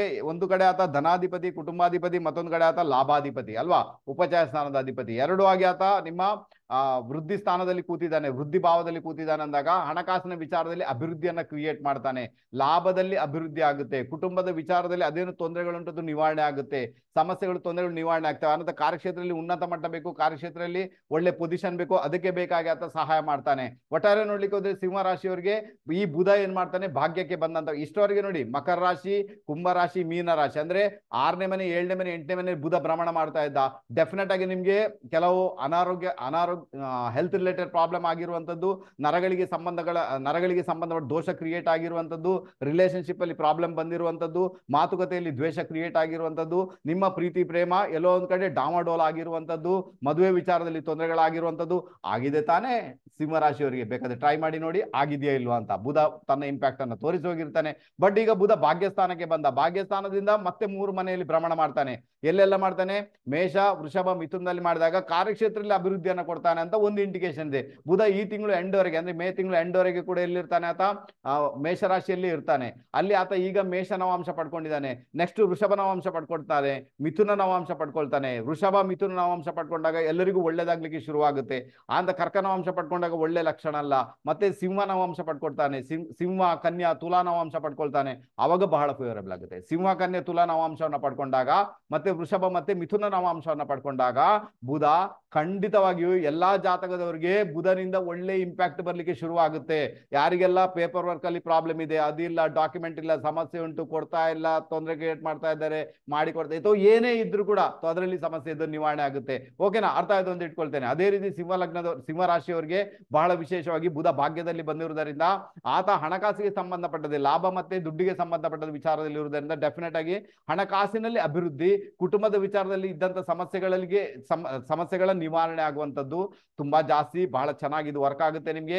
ಆನಂತರ ಬುಧ ತೃತೀಯ ಭಾವಕ್ಕೆ ದೃಷ್ಟಿ ಇಟ್ಟಿರುವುದರಿಂದ ಮನೆಯಿಂದ ದೂರ ಹೋಗುವಂತದ್ದು, ಟ್ರಾವೆಲಿಂಗ್ ಮಾಡುವಂತದ್ದು, ಅಥವಾ ಕೆಲವರಿಗೆಲ್ಲ ಮದುವೆ ಫಿಕ್ಸ್ ಆಗುವಂತ ಯೋಗ ಭಾಗ್ಯ, ಮದುವೆ ಮಾತುಕತೆಗಳು ನಡೆಯುವಂತ ಯೋಗ ಭಾಗ್ಯ ಕೂಡ ಈ ಒಂದು ಗೋಚರದ ಬುಧನಿಂದ ಉಂಟಾಗಿರುವಂತದ್ದು. ನೀವೊಂದು ಪ್ರಾಮಾಣಿಕ ಪ್ರಯತ್ನ ಮಾಡಿದಾಗ ಎಲ್ಲಾ ಇಚ್ಛೆಗಳು ಪೂರೈಕೆ ಆಗುವಂತರ ಜೊತೆಗೆ ಅಭಿವೃದ್ಧಿ ಕೂಡ ಬರುವಂತಹ ಸಾಧ್ಯತೆ ತೀರಾ ಜಾಸ್ತಿ ನಮ್ಮ ಸಿಂಹ ರಾಶಿಯವರಿಗೆ. ಅರ್ಥ ಮಾಡ್ಕೊಂಡ್ರೆ ತುಂಬಾ ಚೆನ್ನಾಗಿರುತ್ತೆ. ಪರಿಹಾರ ಏನ್ ಬೇಕೋ ಅದನ್ನ ಕೊನೆಯಲ್ಲಿ ಹೇಳಿಕೊಡ್ತೇನೆ, ಅದನ್ನ ಫಾಲೋ ಮಾಡ್ಲಿಕ್ಕೆ ಪ್ರಯತ್ನ ಮಾಡಿ, ಚೆನ್ನಾಗಿರುತ್ತೆ. ನೆಕ್ಸ್ಟ್ ಬಂದ್ಬೇಡ ಕನ್ಯಾ ರಾಶಿಯವರಿಗೆ ಬುಧ ಮಹಾರಾಜನ ಭ್ರಮಣ ಅಷ್ಟಮ ಸ್ಥಾನದಲ್ಲಿ ಆಗ್ತಾ ಉಂಟು. ಒಳ್ಳೆ ಲಕ್ಷಣ ಅಲ್ಲ ಅಂತಲೇ ಉಂಟು. ಬುಧ ಬಂದು ಈ ಜಾತಕಕ್ಕೆ ರಾಶ್ಯಾಧಿಪತಿ ಮತ್ತೆ ದಶಮ ಸ್ಥಾನದ ಅಧಿಪತಿ ಆಗಿರ್ತಾನೆ ಆತ. ಅದರಿಂದಾಗಿ ಅಷ್ಟಮಕ್ಕೆ ಬಂದ ಅಂದಾಗ ಏನಾಗುತ್ತೆ? ಮೇ ಬಿ ನಿಮಗೆ ಅನಾರೋಗ್ಯ ಬರುವಂತದ್ದು, ಆರೋಗ್ಯದಲ್ಲಿ ಸಮಸ್ಯೆ ಆಗುವಂಥದ್ದು, ನಿಮ್ಮ ಪಾರ್ಟ್ನರ್ಗೆ ಅನಾರೋಗ್ಯ ಬರುವಂಥದ್ದು, ಆರೋಗ್ಯ ಎಲ್ಲೊಂದ್ ಕಡೆ ನಿಮ್ಮ ಪಾರ್ಟ್ನರ್ಗೆ ಆರೋಗ್ಯದಲ್ಲಿ ವಿಶೇಷ ರೀತಿ ನರಗಳಿಗೆ ಸಂಬಂಧಪಟ್ಟ ದೋಷಗಳು ಬರುವಂತ ಸಾಧ್ಯತೆ, ತಳ್ಳಿ ಹಾಕುವಂತಿಲ್ಲ. ಕಾರ್ಯಕ್ಷೇತ್ರದಲ್ಲಿ ಎಲ್ಲೊಂದ್ ಕಡೆ ಕೆಲಸ ಬಿಡಬೇಕು, ಬೇರೆ ಕಡೆಗೆ ಹೋಗ್ಬೇಕು, ಬೇಡ, ಇರಿಟೇಷನ್ ಆಗ್ತದೆ ಅಂತ ಹೇಳುವಂಥದ್ದು, ಈ ವಿಚಾರ ತುಂಬಾ ಜಾಸ್ತಿಯಾಗಿ ಬರ್ಲಿಕ್ಕೆ ಸ್ಟಾರ್ಟ್ ಆಗುತ್ತೆ. ಮಾತುಗಾರಿಕೆಯಲ್ಲಿ ತುಂಬಾನೇ ಗಮನ ಕೊಡಿ ಅಂತ ಹೇಳ್ತೇನೆ, ಬಹಳ ಫೇವರಬಲ್ ಆಗುತ್ತೆ. ಇಲ್ಲಿ ಮುಖ್ಯವಾಗಿ ಗಮನ ಏನ್ ಕೊಡ್ಬೇಕಂದ್ರೆ, ನಿಮ್ಮ 8ನೇ ಮನೆ ಬುಧ ಬಂದಿರೋದ್ರಿಂದ ನಿಮ್ಮ ಇನ್ಲಾಸ್ ಯಾರಿದ್ದಾರೆ ಅವ್ರ ಜೊತೆಗೆ ಮಾತಾಡುವಾಗ ಜಾಗೃತರಾಗಿರಿ, ಅವ್ರ ಮನೆಯಲ್ಲಿ ಮಾತಾಡುವಾಗ ಜಾಗೃತರಾಗಿರಿ. ಆದ್ರೆ ನಿಮ್ಮ ಪಾರ್ಟ್ನರ್ ಯಾರಿರ್ತಾರೆ ಅವ್ರಿಗೆ ದುಡ್ಡಿನ ವಿಚಾರದಲ್ಲಿ ಸಮಸ್ಯೆಗಳು ಬರ್ಬೋದು, ಆ ದುಡ್ಡಿನ ವಿಚಾರಕ್ಕೆ ಸಂಬಂಧಪಟ್ಟಂತೆ ವಾಗ್ಯುದ್ಧಗಳಾಗ್ಬೋದು. ಸೊ ದಯವಿಟ್ಟು ಅವರ ದುಡ್ಡಿನ ವಿಚಾರದಲ್ಲಿ ಏನು ಮಾತಾಡ್ಲಿಕ್ಕೆ ಹೋಗ್ಬೇಡಿ. ಯಾಕಂದ್ರೆ ಇಲ್ಲಿ ಏನಾಗುತ್ತೆ, ಅಷ್ಟಮ ಸ್ಥಾನ ಅಂದ್ರೆ ನಿಮ್ಮ ಪಾರ್ಟ್ನರ್ ಯಾರಿರ್ತಾರೆ ಅವರ ಕುಟುಂಬ ಸ್ಥಾನ, ಅವರ ದುಡ್ಡಿನ ಸ್ಥಾನ. ಹಾಗಾದ್ರೆ ಅವರ ಕುಟುಂಬ ಮತ್ತೆ ಅವರ ದುಡ್ಡಿನ ವಿಚಾರದಲ್ಲಿ ದಯವಿಟ್ಟು ಮಾತನಾಡ್ಲಿಕ್ಕೆ ಹೋಗ್ಬೇಡಿ, ಅನ್ಯಥಾ ಸಮಸ್ಯೆಗಳಾಗ್ಬೋದು. ಇನ್ನು ಯಾರಿಗೆಲ್ಲ ಕನ್ಯಾ ರಾಶಿಯವರಿಗೆ ಇದುವರೆಗೂ ಕೂಡ ಅಂದ್ರೆ ಈ ಒಂದು ಕುಂಭ ಮೀನ ರಾಶಿಯಲ್ಲಿ ಬುಧ ಮಹಾರಾಜ ಭ್ರಮಣ ಮಾಡ್ತಾ ಇದ್ದ. ಇವಾಗ ಏನಾಗ್ತಾ ಇತ್ತು ನಿಮ್ಗೆ, ನಿಮ್ಮ ಪಾರ್ಟ್ನರ್ ಜೊತೆಗೆ ವಾಗ್ಯುದ್ಧಗಳು, ಸಮಸ್ಯೆಗಳು, ನಿಮ್ಮ ಪಾರ್ಟ್ನರ್ಗೆ ಅನಾರೋಗ್ಯ, ಬಿಸ್ನೆಸ್ ಅಲ್ಲಿ ತೊಂದರೆಗಳು, ಟ್ರಾವೆಲಿಂಗ್ಗೆ ತೊಂದರೆಗಳು, ವಿದೇಶಕ್ಕೆ ಹೋದವ್ರಿಗೆ ತೊಂದರೆಗಳು, ಇದೆಲ್ಲ ಆಲ್ಮೋಸ್ಟ್ ಇದ್ದಿರುವಂತದ್ದು. ಆನಂತರ ಮದುವೆ ಮಾತುಕತೆಗಳು ಮುರಿದು ಬೀಳುವಂತದ್ದು, ಮುಂದುವರಿತಾನೆ ಇಲ್ಲ, ಏನ್ ಮಾಡೋದು ಗೊತ್ತಾಗಿಲ್ಲ, ತುಂಬಾ ಸಮಸ್ಯೆ, ಇಂಥದ್ದೆಲ್ಲ ಸಮಸ್ಯೆನ ಅನುಭವಿಸಿರ್ತೀರಾ. ಈಗ ಕೂಡ ನೀವು ಅದನ್ನು ಅನುಭವಿಸ್ತೀರಾ. ಬಟ್ ಯಾವಾಗ ಬುಧ ಮಹಾರಾಜ ಬರುವ ತಿಂಗಳು ಅಂದ್ರೆ ಜೂನ್ ತಿಂಗಳಿಗೆ ಆತ ವೃಷಭ ರಾಶಿಗೆ ಹೋಗ್ತಾನೆ, ಅವಾಗ ಏನಾಗುತ್ತೆ, ಕನ್ಯಾ ರಾಶಿಯವರಿಗೆ ಬಹಳ ವಿಶೇಷ ರೀತಿಯಲ್ಲಿ ಆ ಒಂದು ಮದುವೆ ಮಾತುಕತೆ ಇರ್ಬೋದು ಅಥವಾ ಇನ್ನಿತರ ಯಾವುದೇ ಸಮಸ್ಯೆಗಳು ಕೂಡ ನಿವಾರಣೆ ಆಗುವಂತಹ ಯೋಗ ಭಾಗ್ಯ ಆ ಮೂಮೆಂಟ್ ಅಲ್ಲಿ ಕ್ರಿಯೇಟ್ ಆಗುತ್ತೆ. ಬಟ್ ಈಗ ತುಂಬಾ ದೊಡ್ಡ ಸಮಸ್ಯೆ ಅಂತ ಹೇಳುವುದಿಲ್ಲ, ಬಟ್ ಅಷ್ಟಮದಲ್ಲಿರುವಂತಹ ಬುಧ ಒಳ್ಳೆ ಇಂಪ್ಯಾಕ್ಟ್ ಅಲ್ಲ ಅಂತಲೇ ಉಂಟು. ಅದರಿಂದಾಗಿ ನಾನು ಹೇಳಿದ ಎಲ್ಲಾ ಪ್ರಿಕಾಷನ್ ನೀವು ಪಡ್ಕೊಳ್ಬೇಕಾದಂತಹ ಅನಿವಾರ್ಯತೆ ಉಂಟು. ಅನ್ಯಥಾ ಕೆಲವೊಮ್ಮೆ ಏನಾಗುತ್ತೆ, ಬರೇ ಮಾತುಕತೆಯಿಂದಲೇ ಸಮಸ್ಯೆಗಳನ್ನು ಎದುರಿಸಬೇಕಾದಂತಹ ಅನಿವಾರ್ಯತೆ ನಮಗೆ ಬರ್ಬೋದು. ಕಾರ್ಯಕ್ಷೇತ್ರದಲ್ಲಿ ಚುಪ್ಪಾಗಿರ್ಬೇಕಾಗುತ್ತೆ, ಕಾರ್ಯಕ್ಷೇತ್ರದಲ್ಲಿ ಜಗಳ ಮಾಡ್ಲಿಕ್ಕೆ ಹೋಗಬೇಡಿ. ಏನಾಗುತ್ತಾ ಆಗುತ್ತೆ, ಎಲ್ಲಿವರೆಗೆ ಬುಧ ಭಾಗ್ಯಕ್ಕೆ ಬರುವುದಿಲ್ಲ ಅಲ್ಲಿವರೆಗೆ ಯಾವುದೋ ಒಂದು ಕಾರಣಕ್ಕೆ ನಿಮ್ಗೆ ಪ್ರೊಸೀಡ್ ಆಗ್ಲಿಕ್ಕಿಲ್ಲ, ನಿಮ್ಗೆ ಮುಂದುವರಿಲಿಕ್ಕಿಲ್ಲ, ನಿಮ್ಗೆ ತೊಂದರೆಗಳಾಗ್ಬೋದು, ನಿಮ್ಗೆ ಯಾರಾದ್ರೂ ಸಮಸ್ಯೆಗಳನ್ನ ಕ್ರಿಯೇಟ್ ಮಾಡ್ಬೋದು ಅಂತ ಒಂದು ಇಂಡಿಕೇಶನ್ ಇದೆ. ಪರಿಹಾರ ಎಲ್ರಿಗೂ ಒಂದೇ ರೀತಿಯಾಗಿ ನಾನು ಕೊನೆಯಲ್ಲಿ ಹೇಳಿಕೊಡ್ತೇನೆ, ದಯವಿಟ್ಟು ಅದನ್ನ ಫಾಲೋ ಮಾಡ್ಲಿಕ್ಕೆ ಪ್ರಯತ್ನ ಮಾಡಿ, ಖಂಡಿತ ನೀವು ಚೆನ್ನಾಗಿರ್ತೀರಾ. ಇನ್ನು ಬಹಳ ಮುಖ್ಯವಾಗಿ ತುಲಾರಾಶಿಯವರಿಗೆ ಏನಾಗುತ್ತೆ, ಬುಧ ಮಹಾರಾಜ ಸಪ್ತಮ 7ನೇ ಮನೆಯಲ್ಲಿ ಭ್ರಮಣ ಮಾಡ್ತಾ ಇದ್ದಾನೆ. ಮದುವೆ ವಿಚಾರಗಳು, ಪಾರ್ಟ್ನರ್ಶಿಪ್ ಅಥವಾ ನಿಮ್ಮ ವಿದೇಶ ಪ್ರಯಾಣ ಬಹಳಷ್ಟು ಇನ್ಫ್ಲುಯೆನ್ಸ್ ಆಗುತ್ತೆ. ಬುಧ ಯಾರು ಈ ಜಾತಕಕ್ಕೆ ವ್ಯಯಾಧಿಪತಿ ಮತ್ತೆ ಭಾಗ್ಯಾಧಿಪತಿಯಾಗಿ ಬಂದು ಸೇರ್ಕೊಂಡ್ಬಿಟ್ಟಿದ್ದಾನೆ ಅಂದಾಗ ಖಂಡಿತ ನಿಮ್ಗೆ ಎಲ್ಲೊಂದ್ ಕಡೆ ಹೆಲ್ತ್ ರಿಲೇಟೆಡ್ ಕೂಡ ಸಮಸ್ಯೆಗಳಾಗುವಂಥದ್ದು, ನಿಮ್ಮ ಪಾರ್ಟ್ನರ್ಶಿಪ್ ಅಲ್ಲಿ ಕೂಡ ತೊಂದರೆಗಳಾಗುವಂಥದ್ದು, ಲೈಫ್ ಪಾರ್ಟ್ನರ್ ಜೊತೆಗೆ ಮಿಸ್ಅಂಡರ್ಸ್ಟ್ಯಾಂಡಿಂಗ್ ಆಗುವಂಥದ್ದು, ಲವ್ ಪಾರ್ಟ್ನರ್ ಜೊತೆಗೂ ಮಿಸ್ಅಂಡರ್ಸ್ಟ್ಯಾಂಡಿಂಗ್ ಆಗುವಂಥದ್ದು, ವಿದೇಶ ಪ್ರಯಾಣ ಟ್ರಾವೆಲಿಂಗ್ ಮಾಡಬೇಕು ಅಲ್ಲಿ ಕೂಡ ತೊಂದರೆಗಳನ್ನು ಅನುಭವಿಸುವಂತ ಸಾಧ್ಯತೆ ತೀರಾ ಜಾಸ್ತಿ ಅಂತ ಹೇಳಿ ಬಹಳ ಜಾಗೃತರಾಗಿರ್ಬೇಕಾಗುತ್ತೆ. ಬುಧ ಏನ್ ಮಾಡ್ತಾನೆ, ನೇರವಾಗಿ ಲಗ್ನವನ್ನ ರಾಶಿಯನ್ನ ನೋಡ್ತಾ ಇದ್ದಾನೆ. ಸೊ ಬುಧ ಯಾವಾಗ ರಾಶಿಯನ್ನ ನೋಡಿದ್ರೆ ಅವಾಗೇನೆ ನಿಮ್ಮ ಆರೋಗ್ಯ ಕೂಡ ನೋಡ್ಕೊಳ್ಬೇಕು. ಇನ್ನೂ ಕೂಡ ಆರೋಗ್ಯದಲ್ಲಿ ಸಮಸ್ಯೆಗಳು ಕ್ರಿಯೇಟ್ ಆಗ್ಬೋದು ಅಂತಲೇ ಒಂದು ಯಾಕಂದ್ರೆ ವ್ಯಯಾಧಿಪತಿಯಾಗಿ ಬಂದಿದ್ದಾನೆ, ಅದಕ್ಕೋಸ್ಕರ ಸಮಸ್ಯೆ ಅಂತ ಹೇಳ್ತೇನೆ. ಇನ್ನು ಯಾರಿಗೆಲ್ಲ ಮದುವೆ ಮಾತುಕತೆ ಮುಂದುವರಿಸಬೇಕು, ಮದುವೆ ಮಾತುಕತೆಯಲ್ಲಿ ಅಂದ್ರೆ ಕೆಲವರಿಗೆಲ್ಲ ಈಗ ಯೋಗ್ಯ ವಯಸ್ಕರಿಗೆ ಮದುವೆ ಆಗಬೇಕು, ಅಥವಾ ನಾನು ಹೇಳ್ತೀನಿ ಸ್ವಲ್ಪ ಸಮಯ ವೇಟ್ ಮಾಡಿ ಅಂತ ಹೇಳ್ತೇನೆ. ಯಾಕಂದ್ರೆ ಬುಧನ ಪ್ರಮಾಣ ಎಲ್ಲಿ ಆಗ್ತಾ ಉಂಟು, 6ನೇ ಮನೆ ಆಯ್ತು, ಈಗ 7ನೇ ಮನೆಗೆ ಬಂದಿದ್ದಾನೆ, ನೆಕ್ಸ್ಟ್ 8ನೇ ಮನೆಗೆ ಹೋಗ್ತಾನೆ. ಅದಕ್ಕೋಸ್ಕರ ಏನಂದ್ರೆ ಮದುವೆ ಮಾತುಕತೆಗಳು ಮುರಿದು ಬೀಳುವಂತದ್ದು, ತೊಂದರೆ ಆಗುವಂಥದ್ದು, ಸಮಸ್ಯೆಗಳಾಗುವಂಥದ್ದು, ಅಥವಾ ಅಲ್ಲಿ ಏನಾದ್ರೂ ಅವರು ಮೋಸ ಮಾಡುವಂಥದ್ದು. ಸೊ ಇದೆಲ್ಲ ಒಂದು ಇರುವುದರಿಂದ ಇನ್ನು 1 ತಿಂಗಳ ಕಾಲ ವೇಟ್ ಮಾಡಿ ಅಂತ ಹೇಳ್ತೇನೆ. ಆ ಮೇ ತಿಂಗಳು ಕಳೀಲಿ, ಜೂನ್ ಕಳೀಲಿ, ಜುಲೈ ನಂತರ ಮದುವೆ ವಿಚಾರದಲ್ಲಿ ನೀವು ಪ್ರೊಸೀಡ್ ಆಗ್ಲಿಕ್ಕೆ ಪ್ರಯತ್ನ ಮಾಡಿ ಅಥವಾ ಅದರಲ್ಲಿ ಮಾತುಕತೆಗಳನ್ನ ಆಡ್ಲಿಕ್ಕೆ ಪ್ರಯತ್ನ ಮಾಡಿ, ಅದು ಒಳ್ಳೆ ಇಂಪ್ಯಾಕ್ಟ್ ಅನ್ನು ಕ್ರಿಯೇಟ್ ಮಾಡುತ್ತೆ. ಬಟ್ ಇಲ್ಲಿ ಮುಖ್ಯವಾಗಿ ನೋಡ್ಕೊಳ್ಬೇಕು, ನಾನು ಹೇಳಿದ್ದೆ ಫೈನಲ್ ಅಲ್ಲ, ನಿಮ್ಮ ಜಾತಕನೇ ಫೈನಲ್ ಆಗಿರ್ತದೆ. ಆ ಜಾತಕವನ್ನ ಒಳ್ಳೆ ಜ್ಯೋತಿಷರಿಗೆ ತೋರಿಸಿ ವಿಮರ್ಶೆ ಮಾಡಿಸಿ ದಯವಿಟ್ಟು ನೀವು ಡಿಸಿಷನ್ ತಗೊಳ್ಳಿ ಅಂತ ಹೇಳ್ತೇನೆ. ಬಹಳ ಒಳ್ಳೆ ಇಂಪ್ಯಾಕ್ಟ್ ಅನ್ನೋದು 100% ಕ್ರಿಯೇಟ್ ಮಾಡಿದೆ. ಓಕೆ, ಹಾಗಾದ್ರೆ ತುಲಾ ರಾಶಿಯವರಿಗೆ ಬಹಳ ವಿಶೇಷವಾಗಿ ಹೇಳ್ಬೇಕಾದ್ರೆ 7th ಹೌಸ್ ನ ಬುಧ ಯಾವ ರೀತಿ ಇಂಪ್ಯಾಕ್ಟ್ ಅನ್ನು ಕ್ರಿಯೇಟ್ ಮಾಡ್ತೇನೆ ಗೊತ್ತಾಯ್ತು ನಿಮ್ಗೆ. ನಾನು ಹೇಳ್ತೀನಿ, ನಿಮ್ಮ ಪಾರ್ಟ್ನರ್ ಯಾರಿದ್ದಾರೆ ಅವ್ರ ಜೊತೆಗೆ ವ್ಯವಹಾರಗಳನ್ನು ಚೆನ್ನಾಗಿ ಇಟ್ಕೊಳ್ಳಿ, ಅವ್ರ ಜೊತೆಗೆ ಯಾವುದೇ ಕಾರಣ ವಾಗ್ಯುದ್ಧಗಳನ್ನ ಮಾಡಬೇಡಿ ಅಂತ ಹೇಳ್ತೇನೆ. ಮಾತುಗಾರಿಕೆ, ಯಾಕಂದ್ರೆ ಬುಧ ಬಂದು ಮಾತುಗಾರಿಕೆ, ಹಾಗಾದ್ರೆ ಮಾತುಗಾರಿಕೆ ಎಲ್ಲಿ ಆಗುತ್ತೆ, ನಿಮ್ಮ ಪಾರ್ಟ್ನರ್ ಜೊತೆಗೆ ಆಗುತ್ತೆ, ಲೈಫ್ ಪಾರ್ಟ್ನರ್ ಜೊತೆಗೆ ಆಗುತ್ತೆ, ಲವ್ ಪಾರ್ಟ್ನರ್ ಜೊತೆಗೆ ಆಗುತ್ತೆ. ಅವ್ರ ಜೊತೆಗೆ ಮಾತುಗಾರಿಕೆ ವ್ಯವಹಾರದಲ್ಲಿ ಬಹಳ ಸಿನ್ಸಿಯರ್ ಆಗಿರಿ, ಬಹಳ ಜಾಗೃತರಾಗಿರಿ. ಅದು ಒಳ್ಳೆ ಇಂಪ್ಯಾಕ್ಟ್ ಅನ್ನು ನಿಮ್ಮ ಪಾಲಿಗೆ ಅಂದ್ರೆ ತುಲಾ ರಾಶಿಯವರಿಗೆ ಒಳ್ಳೆ ಇಂಪ್ಯಾಕ್ಟ್ ಅನ್ನು ಕ್ರಿಯೇಟ್ ಮಾಡಿಯೇ ಮಾಡುತ್ತೆ, ಅಂತದೇನು ಸಮಸ್ಯೆ ಕ್ರಿಯೇಟ್ ಮಾಡಲ್ಲ. ಬಟ್ ನಿಮ್ಮ ತಂದೆಗೆ ಏನಾಗುತ್ತೆ, ತಂದೆಗೆ ಲಾಭ ಆಗುವಂಥದ್ದು, ತಂದೆಗೆ ಲಾಭದಲ್ಲಿ ಇನ್ಕ್ರೀಸ್ ಆಗುವಂಥದ್ದು, ಅದೆಲ್ಲ ಒಂದು ಇಂಪ್ಯಾಕ್ಟ್ ಕೂಡ ಇದೆ, ಅದು ಕೂಡ ಒಳ್ಳೇದಾಗುತ್ತೆ. ಅಥವಾ ತಂದೆಗೆ ಏನಾದ್ರು ಅವರ ಒಡ ಹುಟ್ಟಿದವರು ಇದ್ದಾರೆ, ಅದರಲ್ಲಿ ಅಣ್ಣ ಇದ್ದಾರೆ, ಅಣ್ಣನಿಂದ ಲಾಭ ಆಗುವಂಥದ್ದು, ಅಣ್ಣನಿಂದ ಏನಾದ್ರು ಒಳ್ಳೆಯ ಒಂದು ಸುದ್ದಿ ಕೇಳಲಿಕ್ಕೆ ಸಿಗುವಂಥದ್ದು, ಇದೆಲ್ಲ ಒಂದು ಇಂಪ್ಯಾಕ್ಟ್ ಕೂಡ ತಂದೆಗೆ ಬರುವಂಥದ್ದು ಖಂಡಿತ ಇದ್ದೇ ಇದೆ, ಪರವಾಗಿಲ್ಲ ಅಂತ ಹೇಳ್ತೇನೆ. ಅದರ ಜೊತೆಗೆ ನಿಮ್ಗೆ ಇನ್ನೊಂದು ವಿಚಾರ ಏನಂತಂದ್ರೆ, ತುಲಾ ರಾಶಿಯವರಿಗೆ ತೀರ್ಥಕ್ಷೇತ್ರ ಯಾತ್ರೆಗಳನ್ನ ನೀವು ದರ್ಶನ ಮಾಡುವಂಥದ್ದು, ಟ್ರಾವೆಲಿಂಗ್ ಮಾಡುವಂಥದ್ದು, ತೀರ್ಥಕ್ಷೇತ್ರ ಯಾತ್ರೆಗಳಿಗೆ ಹೋಗುವಂಥದ್ದು, ಆ ಒಂದು ಯೋಗ ಕೂಡ ಆಲ್ಮೋಸ್ಟ್ ಬಂದಿದೆ. ಯಾಕಂದ್ರೆ ವ್ಯಾಧಿಪತಿಯಾಗಿ ಸಪ್ತಮದಲ್ಲಿದ್ದಾನೆ, ಟ್ರಾವೆಲಿಂಗ್ ಮಾಡಿಸ್ತಾನೆ, ಎಲ್ಲಿಗೆ, ತೀರ್ಥಕ್ಷೇತ್ರ ಯಾತ್ರೆ ಟ್ರಾವೆಲಿಂಗ್ ಮಾಡಿಸ್ತಾನೆ, ಇಂಡಿಕೇಶನ್ ಇದೆ. ಈ ಒಂದು ತಿಂಗಳಲ್ಲಿ ನೀವು ಅಂದ್ರೆ ಈ ಒಂದು ಮೇ ತಿಂಗಳು ಪೂರ್ತಿ ಅದಕ್ಕೆ ಬೇಕಾಗಿ ಕೂಡ ಪ್ರಯತ್ನ ಮಾಡಿದಾಗ ಮೇ ಬಿ ನಿಮ್ಗೆ ದೂರ ಹೋಗುವಂತ ಯೋಗ ಭಾಗ್ಯ ಕೂಡ ಕ್ರಿಯೇಟ್ ಆಗುತ್ತೆ ನಮ್ಮ ತುಲಾರಾಶಿಯವರಿಗೆ. ನೆಕ್ಸ್ಟ್ ಬಂದ್ಬೇಡ ವೃಶ್ಚಿಕ ರಾಶಿಯವರಿಗೆ ಬುಧ ಮಹಾರಾಜನ ಭ್ರಮಣ 6ನೇ ಮನೆಯಲ್ಲಿ ಆಗ್ತಾ ಉಂಟು. ಬುಧ ಯಾರು ಈ ಜಾತಕಕ್ಕೆ ಅಷ್ಟಮಾಧಿಪತಿ, ಲಾಭಾಧಿಪತಿಯಾಗಿ ಆತ 6ನೇ ಮನೆಯಲ್ಲಿ ಭ್ರಮಣ ಮಾಡ್ತಾ ಇದ್ದಾನೆ. ಇದು ಯಾವುದಕ್ಕೆ ಪ್ಲಸ್ ಆಗುತ್ತೆ, ನಿಮ್ಗೆ ಶತ್ರು ಕಾಟ ಇದೆ, ಕೋರ್ಟ್ ಕಚೇರಿ ಇದೆ, ಯಾರೋ ಲಿಟಿಗೇಷನ್ ಹಾಕಿಬಿಟ್ಟಿದ್ದಾರೆ, ಏನೋ ತೊಂದರೆ ಕ್ರಿಯೇಟ್ ಮಾಡ್ತಾ ಇದ್ದಾರೆ, ಅಂತವ್ರಿಗೆಲ್ಲ ಇದು ಸಕ್ಸಸ್ ಅನ್ನ ಕೊಡುತ್ತೆ ಅನ್ನೋ ಇಂಡಿಕೇಶನ್ ಇದೆ. ಎಲ್ಲವೂ ಕೂಡ ನಿಮ್ಮ ಕೈಯಲ್ಲಿ ಇರ್ತದೆ, ನೀವು ಹ್ಯಾಂಡಲ್ ಮಾಡ್ಬೋದು ಅದನ್ನ. ಎಂತವ್ರನ್ನು ಕೂಡ ನೀವು ಡಿಫೀಟ್ ಮಾಡುವಂತ ಸಾಧ್ಯತೆಗಳು ತೀರಾ ಜಾಸ್ತಿ ಅಂತ ಹೇಳ್ತೇನೆ. ನಮ್ಮ ವೃಶ್ಚಿಕ ರಾಶಿಯವರಿಗೆ. ಅದಕ್ಕೆ ಬೇಕಾಗಿ ಒಂದು ಪ್ರಾಮಾಣಿಕ ಪ್ರಯತ್ನ ಮಾಡಿ ಒಳ್ಳೆ ಇಂಪ್ಯಾಕ್ಟ್ ಅನ್ನೋದು ಕ್ರಿಯೇಟ್ ಮಾಡಿದೆ. ನಿಮಗೆ ಶತ್ರು ಕಾಟದಿಂದ ಮುಕ್ತಿ ಸಿಗುತ್ತೆ. ಇನ್ನು ಕೆಲವರೆಲ್ಲ ಸಾಲದಲ್ಲಿ ಇರ್ತಾರೆ, ಸಾಲದಲ್ಲಿ ಬಿದ್ದು ಒದಾಡ ಅಂತವರಿಗೆ ಮುಕ್ತಿ ಸಿಗುತ್ತೆ. ಇನ್ನು ಕೆಲವರಿಗೆ ಅನಾರೋಗ್ಯದಲ್ಲಿ ಮುಕ್ತಿ ಸಿಗುತ್ತೆ ಅಂತ ಒಂದು. ಯಾಕಂದ್ರೆ 6ನೇ ಮನೆ ಬುಧ ಏನ್ ಮಾಡ್ತಾನೆ, 6ನೇ ಮನೆ ಬುಧ ಭಾವಕ್ಕೆ ಉಚ್ಚ ಫಲ ಇರುವುದರಿಂದ, ಆನಂತರ ಬುಧನ ನಕ್ಷತ್ರಾಧಿಪತಿ ಮತ್ತೆ ಬುಧನ ಉಚ್ಚ ಸ್ಥಾನ ಮತ್ತೆ ಮೂಲ ತ್ರಿಕೋನ ರಾಶಿಗೆ ಗುರುವಿನ ದೃಷ್ಟಿ ಇರುವುದರಿಂದ ಇಷ್ಟು ಫೇವರಬಲ್ ನಿಮಗೆ 6ನೇ ಮನೆಯಿಂದ ಆಗುವಂತದ್ದು. ಇನ್ನು ಯಾರಿಗೆಲ್ಲ ಹೊಸ ಕೆಲಸ ಬೇಕು, ಹೊಸ ಕೆಲಸಕ್ಕೆ ಹೋಗ್ಬೇಕು, ಹೊಸ ಕೆಲಸ ನಾವು ಟಾರ್ಗೆಟ್ ಮಾಡಬೇಕು ಅಂದಾಗ ಕೂಡ ಒಂದು ಒಳ್ಳೆ ಇಂಪ್ಯಾಕ್ಟ್ ಅನ್ನ ಪಡೆಯುವಂತ ಯೋಗ ಭಾಗ್ಯ ಡೆಫಿನೆಟ್ ಆಗಿದೆ. ಖಂಡಿತ ಅದು ಸಕ್ಸಸ್ ಕೂಡ ಆಗುತ್ತೆ. ನೀವು ಅದಕ್ಕೆ ಬೇಕಾದ ಪ್ರಯತ್ನ ಮಾಡಬಹುದು. ಅದು ಕೂಡ ಬುಧ ಏನ್ ಮಾಡ್ತಾನೆ, 12ನೇ ಮನೆ ನೋಡ್ತಾನೆ. ಅದರ ಅರ್ಥ ಏನಂದ್ರೆ ಕೆಲವರಿಗೆಲ್ಲ ವಿದೇಶ ಟ್ರಾವೆಲಿಂಗ್ ಮಾಡಬೇಕು, ವಿದೇಶಕ್ಕೆ ಹೋಗ್ಬೇಕು, ಅಥವಾ ತೀರ್ಥಕ್ಷೇತ್ರ ಯಾತ್ರೆಗಳನ್ನ ನಾವು ತೀರ್ಥಕ್ಷೇತ್ರ ಯಾತ್ರೆಗಳಿಗೆ ಹೋಗ್ಬೇಕು. ಇನ್ನು ಕೆಲವರಿಗೆಲ್ಲ ತುಲಾ ರಾಶಿಗೆ ಬುಧ ನೋಡ್ತಾ ಇರುವುದರಿಂದ ಮದುವೆ ಮಾತುಕತೆಗಳನ್ನು ಮುಂದುವರಿಸಬೇಕು ಯೋಗ್ಯ ವಯಸ್ಕರಿಗೆ. ಅದು ಕೂಡ ಫೇವರಬಲ್ ಇಂಪ್ಯಾಕ್ಟ್ ಅನ್ನ ಕ್ರಿಯೇಟ್ ಮಾಡುವಂತ ಎಲ್ಲಾ ಸಾಧ್ಯತೆಗಳು ಇದ್ದೇ ಇರ್ತವೆ. ನೀವು ಒಮ್ಮೆ ನಿಮ್ಮ ಜಾತಕವನ್ನು ಪರಿಶೀಲನೆಗೆ ಒಳಪಡಿಸಿ ಖಂಡಿತ ಇದರಲ್ಲಿ ನೀವು ಪ್ರೊಸೀಡ್ ಆಗ್ಬೋದು, ಏನೂ ತೊಂದರೆ ಆಗಲ್ಲ ಅಂತ ಹೇಳ್ತೇನೆ.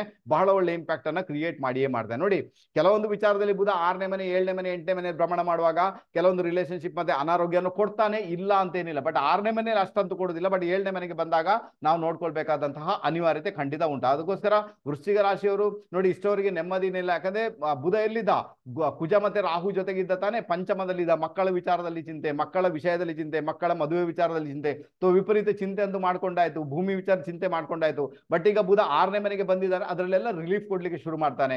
ಮಕ್ಕಳ ವಿಚಾರದಲ್ಲಿ ಇದ್ದ ಸಮಸ್ಯೆ ನಿವಾರಣೆ ಆಗುತ್ತೆ, ಎಜುಕೇಶನ್ ವಿಚಾರದಲ್ಲಿ ಇದ್ದಂತ ಸಮಸ್ಯೆ ನಿವಾರಣೆ ಆಗುತ್ತೆ. ಶತ್ರುಕಾಟ ಬಂದಿದೆ, ಯಾರೋ ನಿಮ್ಮ ಸ್ನೇಹಿತರು ನಿಮಗೆ ತಿರುಗಿ ನಿಂತಿದ್ದಾರೆ, ಆ ಒಂದು ಸಮಸ್ಯೆ ಅದು ನಿವಾರಣೆ ಆಗುತ್ತೆ. ಹೀಗೆಲ್ಲ ಕೆಲವೆಲ್ಲ ವಿಚಾರದಲ್ಲಿ ಬುಧ ನಿಮಗೆ ಒಳ್ಳೆ ಇಂಪ್ಯಾಕ್ಟ್ ಅನ್ನು ಕ್ರಿಯೇಟ್ ಮಾಡ್ತಾನೆ ಅಂತ ಇಂಡಿಕೇಶನ್ ಇದೆ. ಅದರ ಜೊತೆಗೆ ಅಷ್ಟಮಾಧಿಪತಿಯಾಗಿ 6ನೇ ಮನೆಗೆ ಬಂದಿದ್ದಾನೆ ಅಂದಾಗ ಮೇ ಬಿ 6ನೇ ಮನೆಯಲ್ಲಿ ಬರ್ತಕ್ಕಂಥ ಒಂದಷ್ಟು ತೊಂದರೆಗಳನ್ನ ದೂರ ಮಾಡ್ತಾ ಹೋಗ್ತಾನೆ. ಚಿಂತೆ ಮಾಡುವಂತ ಅಗತ್ಯ ಇಲ್ಲ. ಅಥವಾ 11th ಹೌಸ್ ಅಂದ್ರೆ 11th ಹೌಸ್ ನಿಮ್ಮ ಮಕ್ಕಳ ಮ್ಯಾರಿಡ್ ಲೈಫ್ ಅದು, ಓಕೆನಾ. ಹಾಗಾದ್ರೆ ಮಕ್ಕಳ ಮ್ಯಾರಿಡ್ ಲೈಫ್ ಅಲ್ಲಿ ಇದ್ದಂತ ಸಮಸ್ಯೆಗಳು, ಮ್ಯಾರೇಜ್ ಆಗ್ಲಿಕ್ಕೆ ಇದ್ದಂತ ಸಮಸ್ಯೆಗಳು, ಮ್ಯಾರೇಜ್ ಡನ್ ಆಗ್ತಾ ಇಲ್ಲ ಅಂತಹ ಸಮಸ್ಯೆಗಳು ಇದ್ರೂ ಕೂಡ ಈ ಮೂವ್ಮೆಂಟ್ ಅಲ್ಲಿ ಅದು ನಿವಾರಣೆ ಆಗುವಂತ ಎಲ್ಲಾ ಸಾಧ್ಯತೆಗಳು ಇದ್ದೇ ಇರ್ತವೆ ನಮ್ಮ ವೃಶ್ಚಿಕ ರಾಶಿಯವರಿಗೆ. ಅದಕ್ಕೆ ಒಂದು ಪ್ರಾಮಾಣಿಕ ಪ್ರಯತ್ನ ಮಾಡಿ, ಎಲ್ಲಾ ರೀತಿಯ ಇಂಪ್ಯಾಕ್ಟ್ ನಿಮ್ಮ ಪಾಲಿಗೆ 100% ಬರುತ್ತೆ. ನೆಕ್ಸ್ಟ್ ಧನುರಾಶಿಯವರಿಗೆ ಬಂದ್ಬೇಡ. ಧನುರಾಶಿಯವರಿಗೆ ಬಹಳ ವಿಶೇಷವಾಗಿ ಬುಧ ಮಹಾರಾಜನ ಭ್ರಮಣ 5ನೇ ಮನೆಯಲ್ಲಿ ಆಗ್ತಾ ಉಂಟು. ಬುಧ ಯಾರು ಈ ಜಾತಕಕ್ಕೆ, ಆತ ಬಂದು 7th ಲಾರ್ಡ್, 7ನೇ ಮನೆ ಅಧಿಪತಿ ಮತ್ತೆ ಆತ ದಶಮಾಧಿಪತಿ. ಹಾಗಾದ್ರೆ 7ನೇ ಮನೆ ಮತ್ತೆ ದಶಮ ಸ್ಥಾನ ಇಲ್ಲಿ ಬಹಳಷ್ಟು ಇನ್ಫ್ಲುಯೆನ್ಸ್ ಆಗುತ್ತೆ. 7ನೇ ಮನೆ ಅಧಿಪತಿಯಾಗಿ ಪಂಚಮದಲ್ಲಿ ಬುಧ ಬಂದಿರುವುದರಿಂದ ಡೆಫಿನೆಟ್ ಆಗಿ ಇದು ಪ್ರೀತಿ ಪ್ರೇಮ, ಯೋಗ್ಯ ವಯಸ್ಕರಿಗೆ ಪ್ರೀತಿ ಪ್ರೇಮ ಬರುವಂತ ಸಾಧ್ಯತೆಗಳು ತೀರಾ ಜಾಸ್ತಿ ಅಂತ ಹೇಳ್ತೇನೆ. ನೋಡಿ, ಪ್ರೀತಿ ಪ್ರೇಮ ಬಂದು ಮದುವೆ ಕೂಡ ಆಗ್ಬೋದು. ಯಾಕಂದ್ರೆ ಬುಧ ಏನ್ ಮಾಡ್ತಾನೆ, ತುಲಾ ರಾಶಿ ಅಧಿಪತಿ ಯಾರು, ನಮ್ಮ ಶುಕ್ರನ್ ಜೊತೆ ಕೂಡ ಕಾಂಬಿನೇಷನ್ ಇದೆ. ಶುಕ್ರ ಬಂದು ರಿಲೇಶನ್ಶಿಪ್, ಆನಂತರ 7ನೇ ಮನೆ ಅಧಿಪತಿಯಾಗಿ ಪಂಚಮದಲ್ಲಿ ಇದ್ದಾನಂದಾಗ ಎಲ್ಲೊಂದ್ ಕಡೆ ಲವ್ ಮ್ಯಾರೇಜ್ ಆಗುವಂತ ಸಾಧ್ಯತೆಗಳು, ಪ್ರೀತಿ ಪ್ರೇಮಗಳು ಮತ್ತೆ ಬರುವಂತ ಸಾಧ್ಯತೆಗಳು.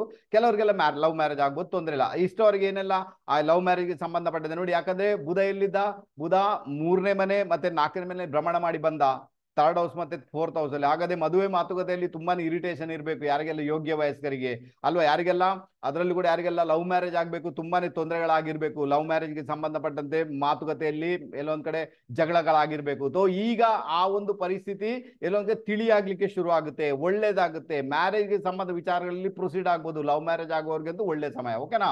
ಆನಂತರ ದಶಮಾಧಿಪತಿಯಾಗಿ ಬುಧ ಬಂದಿರೋದ್ರಿಂದ ಅಲ್ಲಿ ಏನಾಗುತ್ತೆ, ಬುಧ ಬಂದು ತನ್ನಿಂದ ಅಷ್ಟಮದಲ್ಲಿದ್ದಾನೆ. ಅದರ ಅರ್ಥ ಏನಂದ್ರೆ ಎಲ್ಲೊಂದ್ ಕಡೆ ಈ ಪ್ರೀತಿ ಪ್ರೇಮ, ಸ್ನೇಹಿತರು, ತಿರುಗಾಟ ಅಂತ ಹೋದ್ರೆ ನಿಮ್ಮ ಕೆಲಸದಲ್ಲಿ ತೊಂದರೆಗಳಾಗ್ಬೋದು, ಖತರ್ನಾಕ್ ಆದಂತಹ ಸಮಸ್ಯೆಗಳು ಕ್ರಿಯೇಟ್ ಆಗ್ಬೋದು ಅಂತ ಒಂದು ಇಂಡಿಕೇಶನ್ ಇದೆ. ಸ್ವಲ್ಪ ಮಟ್ಟಿಗೆ ಅದನ್ನ ಅವಾಯ್ಡ್ ಮಾಡ್ಲಿಕ್ಕೆ ಪ್ರಯತ್ನ ಮಾಡಿ. ಬಾಕಿ ಕೆಲಸದಲ್ಲಿ ನಿಮ್ಗೇನು ಉನ್ನತ ಸ್ಥಾನ ಬೇಕು, ಬ್ಯಾಜ್ ಬೇಕು, ಸರ್ಟಿಫಿಕೇಟ್ ಬೇಕು, ಮೆಡಲ್ ಬೇಕು, ಅದೆಲ್ಲ ಸಿಗುವಂತ ಯೋಗ ಭಾಗ್ಯ ಇದೆ, ಪರವಾಗಿಲ್ಲ, ಅದಕ್ಕೆ ಬೇಗ ಪ್ರಯತ್ನ ಮಾಡಿ. ಬಟ್ ಯಾವಾಗ ನೀವು ಅದನ್ನ ಉಲ್ಟಾ ರೀತಿಯಲ್ಲಿ ಹೋಗ್ಲಿಕ್ಕೆ ಶುರು ಮಾಡಿದ್ರಿ ಅಂದ್ರೆ ಸ್ನೇಹಿತರು ಅದೇ ಮನರಂಜನೆಯಲ್ಲಿ ಹೋದ್ರಿ, ಎಂಜಾಯ್ ಮಾಡ್ಲಿಕ್ಕೆ ಹೋದ್ರಿ ಅಂದಾಗ ಅದರ ಬ್ಯಾಡ್ ಇಂಪ್ಯಾಕ್ಟ್ ಕ್ರಿಯೇಟ್ ಆಗುತ್ತೆ. ಈಗ ನಿಮ್ಗೆ ಯಾರೋ ಗರ್ಲ್ ಫ್ರೆಂಡ್ ಇದ್ದಾರೆ, ಬಾಯ್ ಫ್ರೆಂಡ್ ಇದ್ದಾರೆ, ಅವ್ರ ಜೊತೆ ತಿರುಗಾಟ, ಕೆಲಸ ಬಿಟ್ಟು ತಿರುಗಾಟ ಅಲ್ವಾ, ಕೆಲಸದಲ್ಲಿ ಇದ್ದಾಗಲೇ ಫೋನ್ ಅಲ್ಲಿನೇ ಮಾತುಗಾರಿಕೆ, ಇದೆಲ್ಲ ಮಾಡಿದಾಗ ನಿಮ್ಮ ಇದು ಯಾಕಂದ್ರೆ ನಿಮ್ಮ ದಶಮ ಸ್ಥಾನಕ್ಕೆ 8ನೇ ಮನೆ ಇದು, ಓಕೆನಾ. ನಿಮ್ಮ ದಶಮ ಸ್ಥಾನಕ್ಕೆ ಲೆಕ್ಕ ಅದು 8ನೇ ದಶಮ ಸ್ಥಾನದ ಮೃತ್ಯು ಸ್ಥಾನ ಅದು. ಹಾಗಾದ್ರೆ ನೀವು ಯಾವಾಗ ಮನರಂಜನೆ ಮಾಡ್ತೀರಾ ಡೆಫಿನೆಟ್ ಆಗಿ ನಿಮಗೆ ಪ್ರಾಬ್ಲಮ್ ಕ್ರಿಯೇಟ್ ಆಗುತ್ತೆ. ಈ ಒಂದು ಪ್ರಿಕಾಷನ್ ಅನ್ನ ನೀವು ಇಟ್ಕೊಂಡು ಹೋಗಿ ಧನುರಾಶಿಯವರು, ಇದು ಬಹಳ ಒಳ್ಳೆ ಇಂಪ್ಯಾಕ್ಟ್ ಅನ್ನ ಕ್ರಿಯೇಟ್ ಮಾಡುತ್ತೆ. ಈ ಪ್ರಿಕಾಷನ್ ಅನ್ನು ತೆಗೆದುಕೊಂಡು ಹೋದಾಗ ಅಂತ ಸಮಸ್ಯೆಗಳು ಡೆಫಿನೆಟ್ ಆಗಿ ಕ್ರಿಯೇಟ್ ಆಗಲ್ಲ. ಇನ್ನು ಬುಧ ಏನ್ ಮಾಡ್ತಾನೆ, ನೇರವಾಗಿ ಲಾಭಸ್ಥಾನ ನೋಡ್ತಾ ಇದ್ದಾನಲ್ಲ, ಅದಕ್ಕೇನೆ ನಾನು ಹೇಳುದು ಎಲ್ಲೊಂದ್ ಕಡೆ ಪ್ರೀತಿ ಪ್ರೇಮಗಳು ಜಾಸ್ತಿನೇ ಬರುವಂತ ಸಾಧ್ಯತೆಗಳನ್ನ ತಳ್ಳಿ ಹಾಕುವಂತಿಲ್ಲ. ತೊಂದರೆ ಅಂತೂ ಖಂಡಿತ ಅಲ್ಲ, ನಾನು ತಪ್ಪಂತ ಖಂಡಿತ ಹೇಳುವುದಿಲ್ಲ. ಇನ್ನು ಕೆಲವರಿಗೆಲ್ಲ ಮಕ್ಕಳಿಲ್ಲ, ಮಕ್ಕಳಾಗಬೇಕು, ಆ ವಿಚಾರದಲ್ಲಿ ಕೂಡ ಪ್ರೊಸೀಡ್ ಆಗುವಂತಹ ಯೋಗ ಭಾಗ್ಯ ಇದೆ. ಇನ್ನು ಕೆಲವರಿಗೆಲ್ಲ ಎಜುಕೇಶನ್ ಮಾಡಲಿಕ್ಕೆ ಬೇರೆ ಕಡೆಗೆ ಹೋಗಬೇಕು, ಬೇರೆ ದೇಶಕ್ಕೆ ಹೋಗಬೇಕು ಅಂದಾಗ ಅವರಿಗೂ ಕೂಡ ಒಂದು ಒಳ್ಳೆ ಇಂಪ್ಯಾಕ್ಟ್ ಇದೆ. ಅಥವಾ ಬೇರೆ ಊರಿಗೆ ಹೋಗ್ಬೇಕು, ಅಥವಾ ಹಾಸ್ಟೆಲ್ ಅಲ್ಲಿ ಇದ್ದುಕೊಂಡು ಎಜುಕೇಶನ್ ಮಾಡ್ಬೇಕನ್ನೋರು ಕೂಡ ಒಂದೊಳ್ಳೆ ಇಂಪ್ಯಾಕ್ಟ್ ಇದೆ. ಅವ್ರು ಕೂಡ ಹೋಗಿ ಹಾಸ್ಟೆಲ್ ಅಲ್ಲಿ ಇದ್ದುಕೊಂಡು ಅಥವಾ ವಿದೇಶದಲ್ಲಿ ಇದ್ದುಕೊಂಡು ಕೂಡ ವ್ಯಾಸಂಗ ಮಾಡುವಂತಹ ಭಾಗ್ಯ ಇದೆ. ಅದಕ್ಕೋಸ್ಕರ ಧನುರಾಶಿಯವರು ಒಂದು ಪ್ರಾಮಾಣಿಕ ಪ್ರಯತ್ನ ಮಾಡಿದಾಗ ಒಂದೊಳ್ಳೆ ಇಂಪ್ಯಾಕ್ಟ್ ಅನ್ನು ನೀವು ಡೆಫಿನೆಟ್ ಆಗಿ ಅನುಭವಿಸ್ತೀರಿ. ನೆಕ್ಸ್ಟ್ ಬಂದ್ಬೇಡ ಮಕರ ರಾಶಿ. ಮಕರ ರಾಶಿಯವರಿಗೆ ಬುಧ 4ನೇ ಮನೆಯಲ್ಲಿ ಭ್ರಮಣ ಮಾಡ್ತಾ ಇದ್ದಾನೆ. ಸೊ ಬುಧ ಯಾರು ಈ ಜಾತಕಕ್ಕೆ, ಆತ ಬುಧ ಬಂದು 6ನೇ ಮನೆ ಮತ್ತೆ ಭಾಗ್ಯಾಧಿಪತಿ. ಓಕೆನಾ, 6th ಲಾರ್ಡ್ ಮತ್ತೆ ಭಾಗ್ಯದ ಲಾರ್ಡ್. ಆತ 4ನೇ ಮನೆಯಲ್ಲಿ ಪ್ಲೇಸ್ಮೆಂಟ್ ಆಗಿದ್ದಾನೆ. ಆಕ್ಚುಲಿ 4ನೇ ಮನೆಯಲ್ಲಿ ಬುಧನಿಗೆ ಒಳ್ಳೆ ಇಂಪ್ಯಾಕ್ಟ್ ಅಂತೂ ಖಂಡಿತ ಅಲ್ಲ. ನೋಡಿ, ಬುಧನಿಗೆ 7ನೇ ಮನೆಯಲ್ಲಿ ಕೂಡ ಒಳ್ಳೆ ಇಂಪ್ಯಾಕ್ಟ್ ಅಲ್ಲ, ಆಯ್ತಾ. ಬಟ್ ಅಲ್ಲಿ ನಾನೇನ್ ಹೇಳಿದೆ ನಿಮ್ಗೆ, ಬುಧನ ರಾಶಿ ಮತ್ತೆ ನಕ್ಷತ್ರಾಧಿಪತಿಗೆ ಗುರುವಿನ ದೃಷ್ಟಿ ಇದೆ, ಅದು ಒಂದೇ ಪ್ಲಸ್ ಪಾಯಿಂಟ್ ಆಗುವಂತದ್ದು. ಇಲ್ಲಾಂದ್ರೆ 7ನೇ ಮನೆಯಲ್ಲಿ ಕೂಡ ಬುಧ ಒಳ್ಳೆ ಇಂಪ್ಯಾಕ್ಟ್ ಅನ್ನು ಕ್ರಿಯೇಟ್ ಮಾಡಲ್ಲ, ಸಮಸ್ಯೆ ಕ್ರಿಯೇಟ್ ಮಾಡ್ತಾನೆ. 4ನೇ ಮನೆಯಲ್ಲಿ ಕೂಡ ಒಳ್ಳೆ ಇಂಪ್ಯಾಕ್ಟ್ ಅನ್ನು ಕ್ರಿಯೇಟ್ ಮಾಡಲ್ಲ, ಸಮಸ್ಯೆ ಮಾಡ್ತಾನೆ. ಬಟ್ ಇಲ್ಲೇನಾಗುತ್ತೆ, ಭಾಗ್ಯಾಧಿಪತಿಯಾಗಿ ಆತ 4ನೇ ಮನೆಯಲ್ಲಿ ಇದ್ದಾನೆ. ಅದು ನಿಮ್ಮ ಯೋಗಕಾರಕ ಶುಕ್ರನ ಜೊತೆ ಇದ್ದಾನೆ. ಯಾರಿಗೆ? ನಮ್ಮ ಮಕರ ರಾಶಿಯವರಿಗೆ. ಓಕೆ, ಯೋಗಕಾರಕ ಶುಕ್ರನ ಡೆಫಿನೆಟ್ ಆಗಿ ನಿಮಗೆ ಒಳ್ಳೆ ಇಂಪ್ಯಾಕ್ಟ್ ಅನ್ನ ಕ್ರಿಯೇಟ್ ಮಾಡಿದೆ. ಹಾಗಾದ್ರೆ ನಿಮ್ಗೆ ಎಲ್ಲೊಂದು ಕಡೆ ದುಡ್ಡು ಬರುತ್ತೆ, ಅಚಾನಕ್ ಆಗಿ ದುಡ್ಡು ಬರುತ್ತೆ, ಅಚಾನಕ್ ಆಗಿ ನಿಮ್ಮ ಒಂದು ಸಾಲ ಸೋಲ ತೀರಿಸುವಂತ ಯೋಗ ಭಾಗ್ಯ ಕೂಡ ಕ್ರಿಯೇಟ್ ಆಗುತ್ತೆ ಅಂತ ಒಂದು ಇಂಡಿಕೇಶನ್. ನೀವು ಪ್ರಾಮಾಣಿಕ ಪ್ರಯತ್ನ ಮಾಡಿದಾಗ, ಸಾಲದಲ್ಲಿದ್ದೀರಾ, ಬಿದು ಒದಾಡ್ತಾ ಇದ್ದೀರಾ, ಸಮಸ್ಯೆ ಆಗಿದೆ ಅಂದಾಗ ನಿಮ್ಗೆ ಖಂಡಿತ ದುಡ್ಡು ಬರುತ್ತೆ. ಆ ದುಡ್ಡನ್ನ ಸಾಲ ತೀರಿಸಲಿಕ್ಕೆ ಪ್ರಯತ್ನ ಮಾಡಿ ಒಂದೊಳ್ಳೆ ಇಂಪ್ಯಾಕ್ಟ್ ಅನ್ನು ನೀವು ಪಡ್ಕೊಳ್ತೀರಾ. ಆನಂತರ ಇಲ್ಲಿ ಏನಾಗುತ್ತೆ, ಬಹಳ ಮುಖ್ಯವಾಗಿ 6ನೇ ಮನೆ ಅಧಿಪತಿ ಅಲ್ವಾ, 6th ಲಾರ್ಡ್ ಆಗಿ 4ನೇ ಮನೆಯಲ್ಲಿ ಇದ್ದಾಗ ಮನೆಯಲ್ಲಿ ಅನಾರೋಗ್ಯಗಳು ಕಾಡುವಂತ ಸಾಧ್ಯತೆಗಳನ್ನು ತಳ್ಳಿ ಹಾಕುವಂತಿಲ್ಲ. ಅದರಲ್ಲಿ ಕೂಡ ಚಿಕ್ಕ ಮಕ್ಕಳಿಗೆ, ಯಾರೆಲ್ಲ ಚಿಕ್ಕ ಮಕ್ಕಳು ಮನೆಯಲ್ಲಿದ್ದಾರೆ, ಒಂದು 5 ವರ್ಷ 10 ವರ್ಷದ ಒಳಗಿನ ಮಕ್ಕಳಿದ್ದಾರೆ, ಅವ್ರಿಗೆ ಅನಾರೋಗ್ಯಗಳು ಕಾಡುವಂತ ಸಾಧ್ಯತೆಗಳನ್ನ ತಳ್ಳಿ ಹಾಕುವಂತಿಲ್ಲ. ಸೊ ಇದನ್ನ ನೆನಪಲ್ಲಿ ಇಟ್ಕೊಳ್ಬೇಕಾದಂತ ಅನಿವಾರ್ಯತೆ ಉಂಟು. ಸೊ ಏನಾದ್ರು ತೊಂದರೆ ಆದ್ರೆ ದಯವಿಟ್ಟು ಅವರಿಗೆ ಹಾಸ್ಪಿಟಲೈಸ್ ಮಾಡಿ ಅವ್ರಿಗೆ ಟ್ರೀಟ್ಮೆಂಟ್ ಕೊಡಿಸಿ, ಅದನ್ನು ನೆಗ್ಲೆಕ್ಟ್ ಮಾಡ್ಲಿಕ್ಕೆ ಹೋಗಬೇಡಿ ಅಂತ ಹೇಳ್ತೇನೆ. ಇದು ಒಳ್ಳೆ ಇಂಪ್ಯಾಕ್ಟ್ ಅನ್ನು ಕ್ರಿಯೇಟ್ ಮಾಡುತ್ತೆ. ಆನಂತರ ನಿಮ್ಮ ಭಾಗ್ಯಾಧಿಪತಿಯಾಗಿ ಆತ ತನ್ನಿಂದ ಅಷ್ಟಮದಲ್ಲಿ ಬಂದಿದ್ದಾನೆ ಅಂದಾಗ ಅಲ್ಲಿ ಏನಾಗುತ್ತೆ, ಅಲ್ಲಿ ನಿಮ್ಮ ತಂದೆಯ ಆಯುಷ್ಯ ಅಲ್ವಾ, ನಿಮ್ಮ 4ನೇ ಮನೆ ನಿಮ್ಮ ತಂದೆಯ ಆಯುಷ್ಯ. ಹಾಗಾದ್ರೆ ನಿಮ್ಮ ತಂದೆಗೆ ಅನಾರೋಗ್ಯಗಳು, ತಂದೆಗೆ ನರ ದೌರ್ಬಲ್ಯ ಅಥವಾ ನರ ರಿಲೇಟೆಡ್ ಪ್ರಾಬ್ಲಮ್, ಕಾಲಿಗೆ ಸಂಬಂಧ ತೊಂದರೆಗಳನ್ನ ಅವರು ಅನುಭವಿಸಬೇಕಾದೀತು. ಬಟ್ ಗುರುವಿನ ದೃಷ್ಟಿ ಭಾಗ್ಯಕ್ಕೆ ಇರುವುದರಿಂದ ಸಮಸ್ಯೆಯಿಂದ ಪಾರಾಗ್ತಾರೆ. ಬಟ್ ಸಮಸ್ಯೆ ಕೂಡ ಆಗ್ಬೋದು ಅಂತ ಒಂದು ಇಂಡಿಕೇಶನ್ ಇದೆ. ಅದಕ್ಕೋಸ್ಕರ ನಿಮ್ಮ ತಂದೆಗೆ ಏನಾದ್ರೂ ಅಂತ ಸಮಸ್ಯೆಗಳಾಯ್ತು, ದಯವಿಟ್ಟು ಅವರನ್ನ ಹಾಸ್ಪಿಟಲ್ ಕರ್ಕೊಂಡೋಗಿ ಅವ್ರಿಗೆ ಒಳ್ಳೆ ಟ್ರೀಟ್ಮೆಂಟ್ ಅನ್ನು ಕೊಡಿಸಿ ಅಂತ ಹೇಳ್ತೇನೆ. ಇದು ಒಳ್ಳೆ ಇಂಪ್ಯಾಕ್ಟ್ ಅನ್ನು ಕೂಡ ನಿಮ್ಮ ಬಳಿಗೆ ಡೆಫಿನೆಟ್ ಕ್ರಿಯೇಟ್ ಮಾಡಿದೆ. ಆನಂತರ ಬುಧ ಏನ್ ಮಾಡ್ತಾನೆ, ದಶಮ ಸ್ಥಾನವನ್ನು ನೋಡ್ತಾ ಇರುವುದರಿಂದ ಡೆಫಿನೆಟ್ ಆಗಿ ನಿಮಗೆ ಕಾರ್ಯಕ್ಷೇತ್ರದಲ್ಲಿ ಇದ್ದಂತ ಕೆಲವೊಂದು ಸಮಸ್ಯೆಗಳನ್ನ ಆತ ದೂರ ಮಾಡ್ತಾನೆ. ಕಾರ್ಯಕ್ಷೇತ್ರಕ್ಕೆ ಸಂಬಂಧಪಟ್ಟಂತೆ ಟ್ರಾವೆಲಿಂಗ್ ಮಾಡಿಸ್ತಾನೆ. ಹೊಸ ಕೆಲಸ ಬೇಕು, ಅದಕ್ಕೆ ಬೇಕಾಗಿ ಪ್ರಯತ್ನ ಮಾಡಿದಾಗ ಒಳ್ಳೆ ಇಂಪ್ಯಾಕ್ಟ್ ಅನ್ನು ಆತ ಕ್ರಿಯೇಟ್ ಮಾಡ್ತಾನೆ.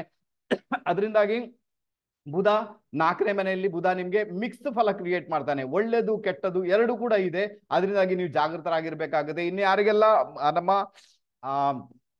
ಮಕರ ರಾಶಿಯವರಿಗೆ, ಮಕರ ರಾಶಿಯವರಿಗೆ ಎದೆ ಸಂಬಂಧ ತೊಂದರೆ ಇದೆ, ಹಾರ್ಟ್ ರಿಲೇಟೆಡ್ ಪ್ರಾಬ್ಲಮ್ ಇದೆ, ಹಾರ್ಟ್ ಅಲ್ಲಿ ನೋವಿದೆ, ಅದೇನೋ ಇದೆ, ದಯವಿಟ್ಟು ನಾನು ಹೇಳ್ತೀನಿ ಅಂಥದ್ದೇನಾದ್ರೂ ನಿಮ್ಗೆ ಜಾಸ್ತಿನೇ ಕಂಡು ಬರ್ತದೆ. ಯಾಕಂದ್ರೆ 4ನೇ ಮನೆ ನಿಮ್ಮ ಚೆಸ್ಟ್, ಹಾರ್ಟ್, ಅಲ್ಲಿ ಏನಾದ್ರೂ ಸಮಸ್ಯೆ ಕ್ರಿಯೇಟ್ ಆಗ್ತಾ ಉಂಟು, ಅಥವಾ ಅಲ್ಲೇನಾದ್ರೂ ಬ್ರೀದಿಂಗ್ ಪ್ರಾಬ್ಲಮ್ ಆಗ್ತಾ ಉಂಟು, ಉಸಿರಾಟ ಸಮಸ್ಯೆ ಆಗ್ತಾ ಉಂಟು ಅಂದಾಗ ನಾನು ಹೇಳ್ತೀನಿ ದಯವಿಟ್ಟು ಡಾಕ್ಟರ್ ಹತ್ರ ತೋರಿಸಿ ಒಮ್ಮೆ ಟ್ರೀಟ್ಮೆಂಟ್ ಮಾಡ್ಕೊಳ್ಳಿ.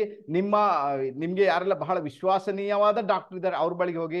ಇಲ್ಲಾಂದ್ರೆ ಏನಾಗುತ್ತೆ, ಡೈರೆಕ್ಟ್ ಆಪರೇಷನ್ ಮಾಡುವಂತ ಸಾಧ್ಯತೆಗಳು ತೀರಾ ಜಾಸ್ತಿ ಆಗಿಬಿಡ್ತವೆ, ಅದು ಬೇಡ ಅಂತ ಹೇಳ್ತೇನೆ. ಸೊ ಒಳ್ಳೆ ವಿಶ್ವಾಸನೀಯ ಡಾಕ್ಟರ್ನ ಭೇಟಿ ಮಾಡಿ ನಿಮ್ಮ ಹಾರ್ಟ್ ಅನ್ನು ಚೆಕ್ ಮಾಡ್ಕೊಳ್ಳಿ. ನಿಮ್ಗೆ ಬ್ರೀದಿಂಗ್ ಪ್ರಾಬ್ಲಮ್, ಎಲ್ಲೊಂದ್ ಕಡೆ ನಿಮ್ಮ ರೆಸ್ಪಿರೇಟರಿ ಸಿಸ್ಟಮ್ ಅಲ್ಲಿ ಪ್ರಾಬ್ಲಮ್ ಇದೆ ಅಂದಾಗ ಮಾತ್ರ ಇದನ್ನ ಮಾಡ್ಕೊಳ್ಳಿ, ಅನ್ಯಥಾ ಬೇಕಾಗಿಲ್ಲ. ಖಂಡಿತ ಚೆನ್ನಾಗಿರುತ್ತೆ. ಪರಿಹಾರಗಳೇನಿದೆ ಖಂಡಿತ ಕೊನೆಗೆ ಹೇಳಿಕೊಡ್ತೇನೆ. ಎಲ್ರಿಗೂ ಕೂಡ ದಯವಿಟ್ಟು ಎಲ್ಲರೂ ಅದನ್ನ ಫಾಲೋ ಮಾಡ್ಲಿಕ್ಕೆ ಪ್ರಯತ್ನ ಮಾಡಿ. ಒಂದೊಳ್ಳೆ ಇಂಪ್ಯಾಕ್ಟ್ ಅನ್ನ ನೀವು 100% ಪಡ್ಕೊಳ್ತೀರಾ.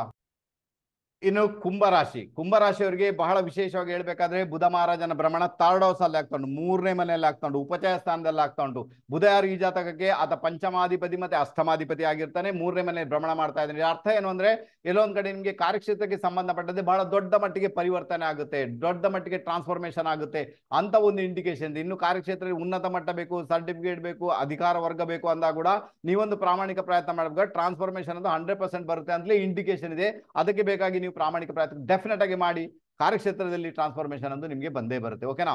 ಆನಂತರ ಅದು ಅಷ್ಟಮಾಧಿಪತಿಯಾಗಿ 3ಯ ಸ್ಥಾನದಲ್ಲಿ ಇದ್ದಾಗ ನಿಮ್ಮ ಒಡ ಹುಟ್ಟಿದವರ ಜೊತೆಗೆ ಮಾತುಗಾರಿಕೆಯಲ್ಲಿ ಬಹಳ ಚೆನ್ನಾಗಿ, ಯಾಕಂದ್ರೆ ಬುಧ ಬಂದು ಮಾತುಗಾರಿಕೆ, 3ನೇ ಮನೆ ನಿಮ್ಮ ಒಡ ಹುಟ್ಟಿದವರು. ಹಾಗಾದ್ರೆ ಒಡ ಹುಟ್ಟಿದವರ ಜೊತೆಗೆ ವಾಗ್ಯುದ್ಧಗಳು ಬೇಕಾಗಿಲ್ಲ.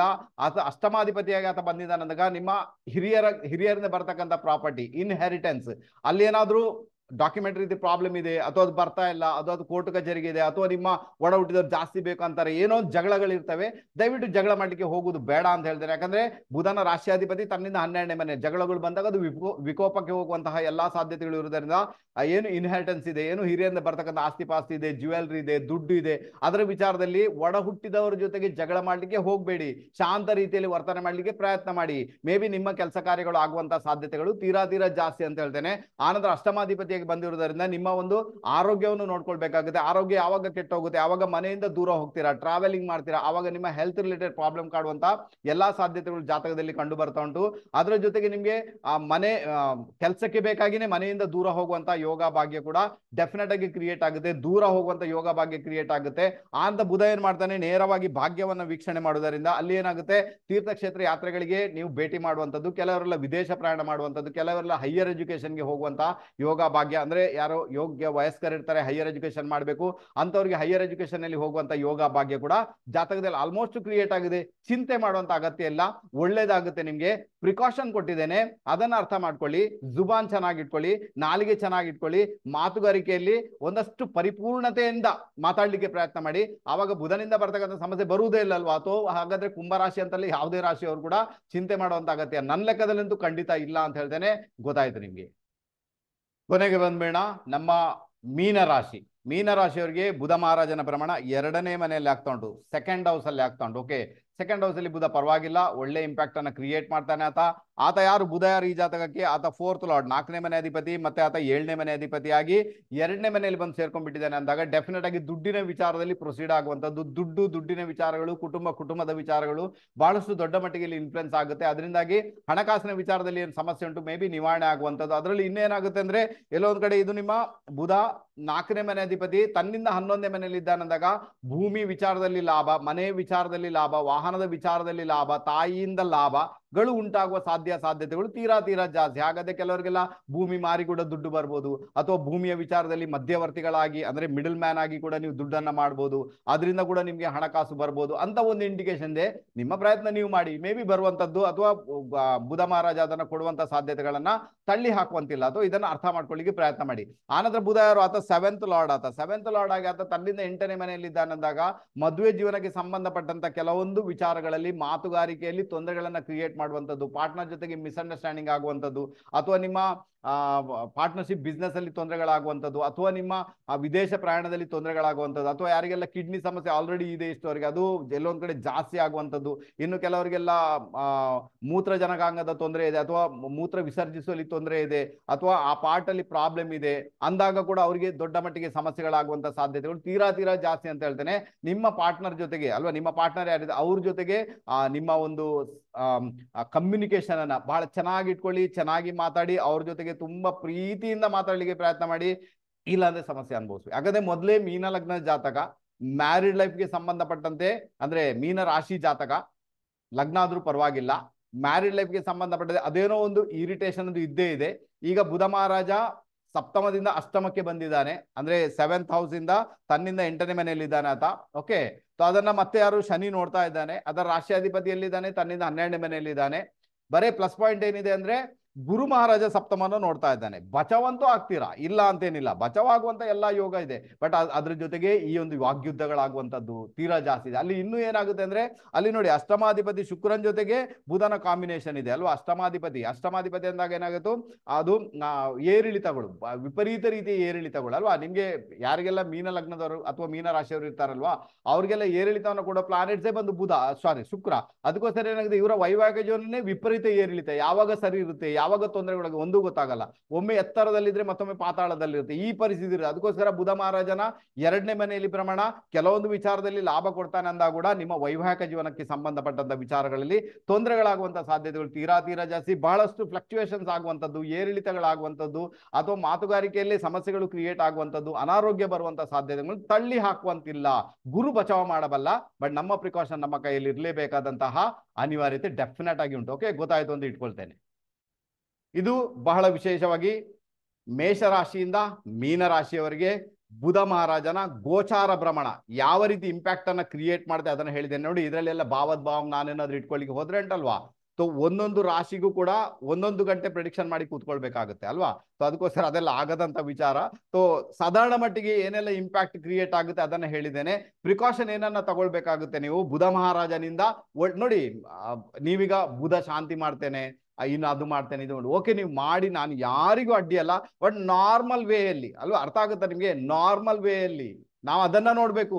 ನಾರ್ಮಲ್ ವೇಯಲ್ಲಿ ನಾವು ಇದ್ದ ಹಾಗೇನೆ ಗ್ರಹಗಳನ್ನ ಸರಿ ಮಾಡ್ಕೊಳ್ಬೇಕು, ಇದ್ದ ಹಾಗೇನೆ ಅಲ್ವಾ. ನಾವೇನು ಅದಕ್ಕೆ ಸರ್ಕಸ್ ಮಾಡ್ಬೇಕಂತ ಏನಿಲ್ಲ ಅಲ್ವಾ, ಇದ್ದ ಹಾಗೇನೆ ನಮ್ ಜೀವನ ನಡೀತಾ ಉಂಟು, ಗ್ರಹಗಳು ಕೂಡ ಚೆನ್ನಾಗಿರೋ. ಹಾಗಾದ್ರೆ ಬುಧನನ್ನ ಇರುವಂತ ಏಕೈಕ ಉಪಾಯ ಅಂದ್ರೆ ಕಮ್ಯುನಿಕೇಶನ್.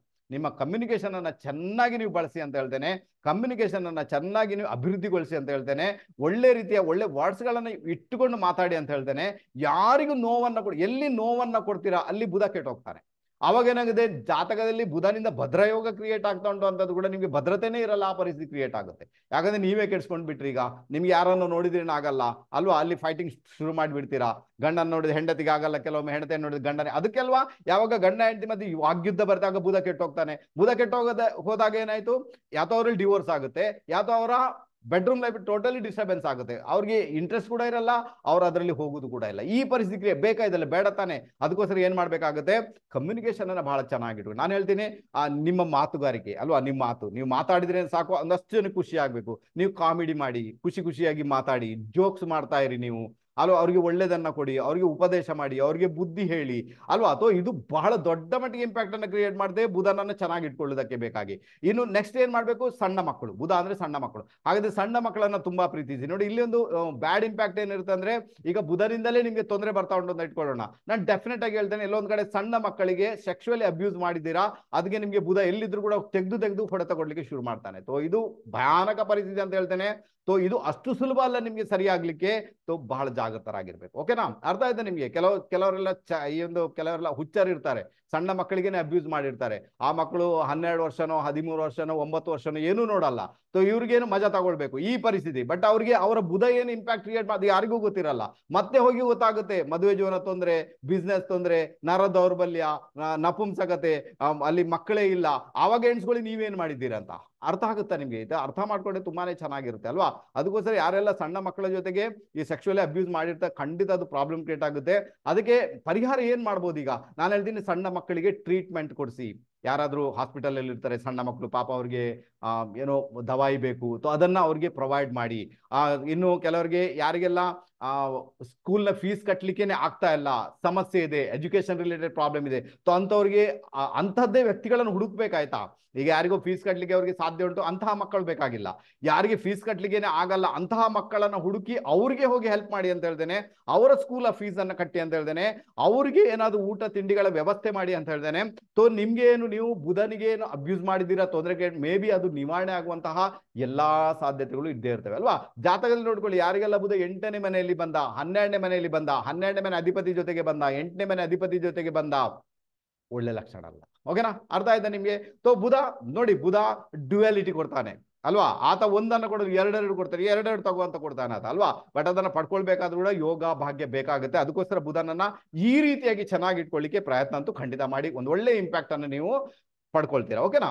ಆನಂತರ ಬುಧನಲ್ಲಿ ಏನಿದೆ, ಬುಧನಲ್ಲಿ ಬಹಳ ವಿಷಯ ಲೆಕ್ಕಾಚಾರಗಳು, ನಿಮ್ಮ ಲೆಕ್ಕಾಚಾರಗಳು ಎಲ್ಲವೂ ಕೂಡ ಬುಧನಲ್ಲಿ ಇರುವಂತದ್ದು. ಸೂಕ್ಷ್ಮ ಲೆಕ್ಕಾಚಾರಗಳು ಶನಿಯ ಮೇಲಿದೆ, ಯಾಕಂದ್ರೆ ಶನಿ ಬಂದು ನ್ಯಾಯಾಧೀಶ. ಆನಂತರ ಎಲ್ಲಾ ರೀತಿಯಲ್ಲೂ ಕೂಡ ಒಂದು ಹಂತದ ಲೆಕ್ಕಾಚಾರ ಬುಧನಲ್ಲಿದೆ.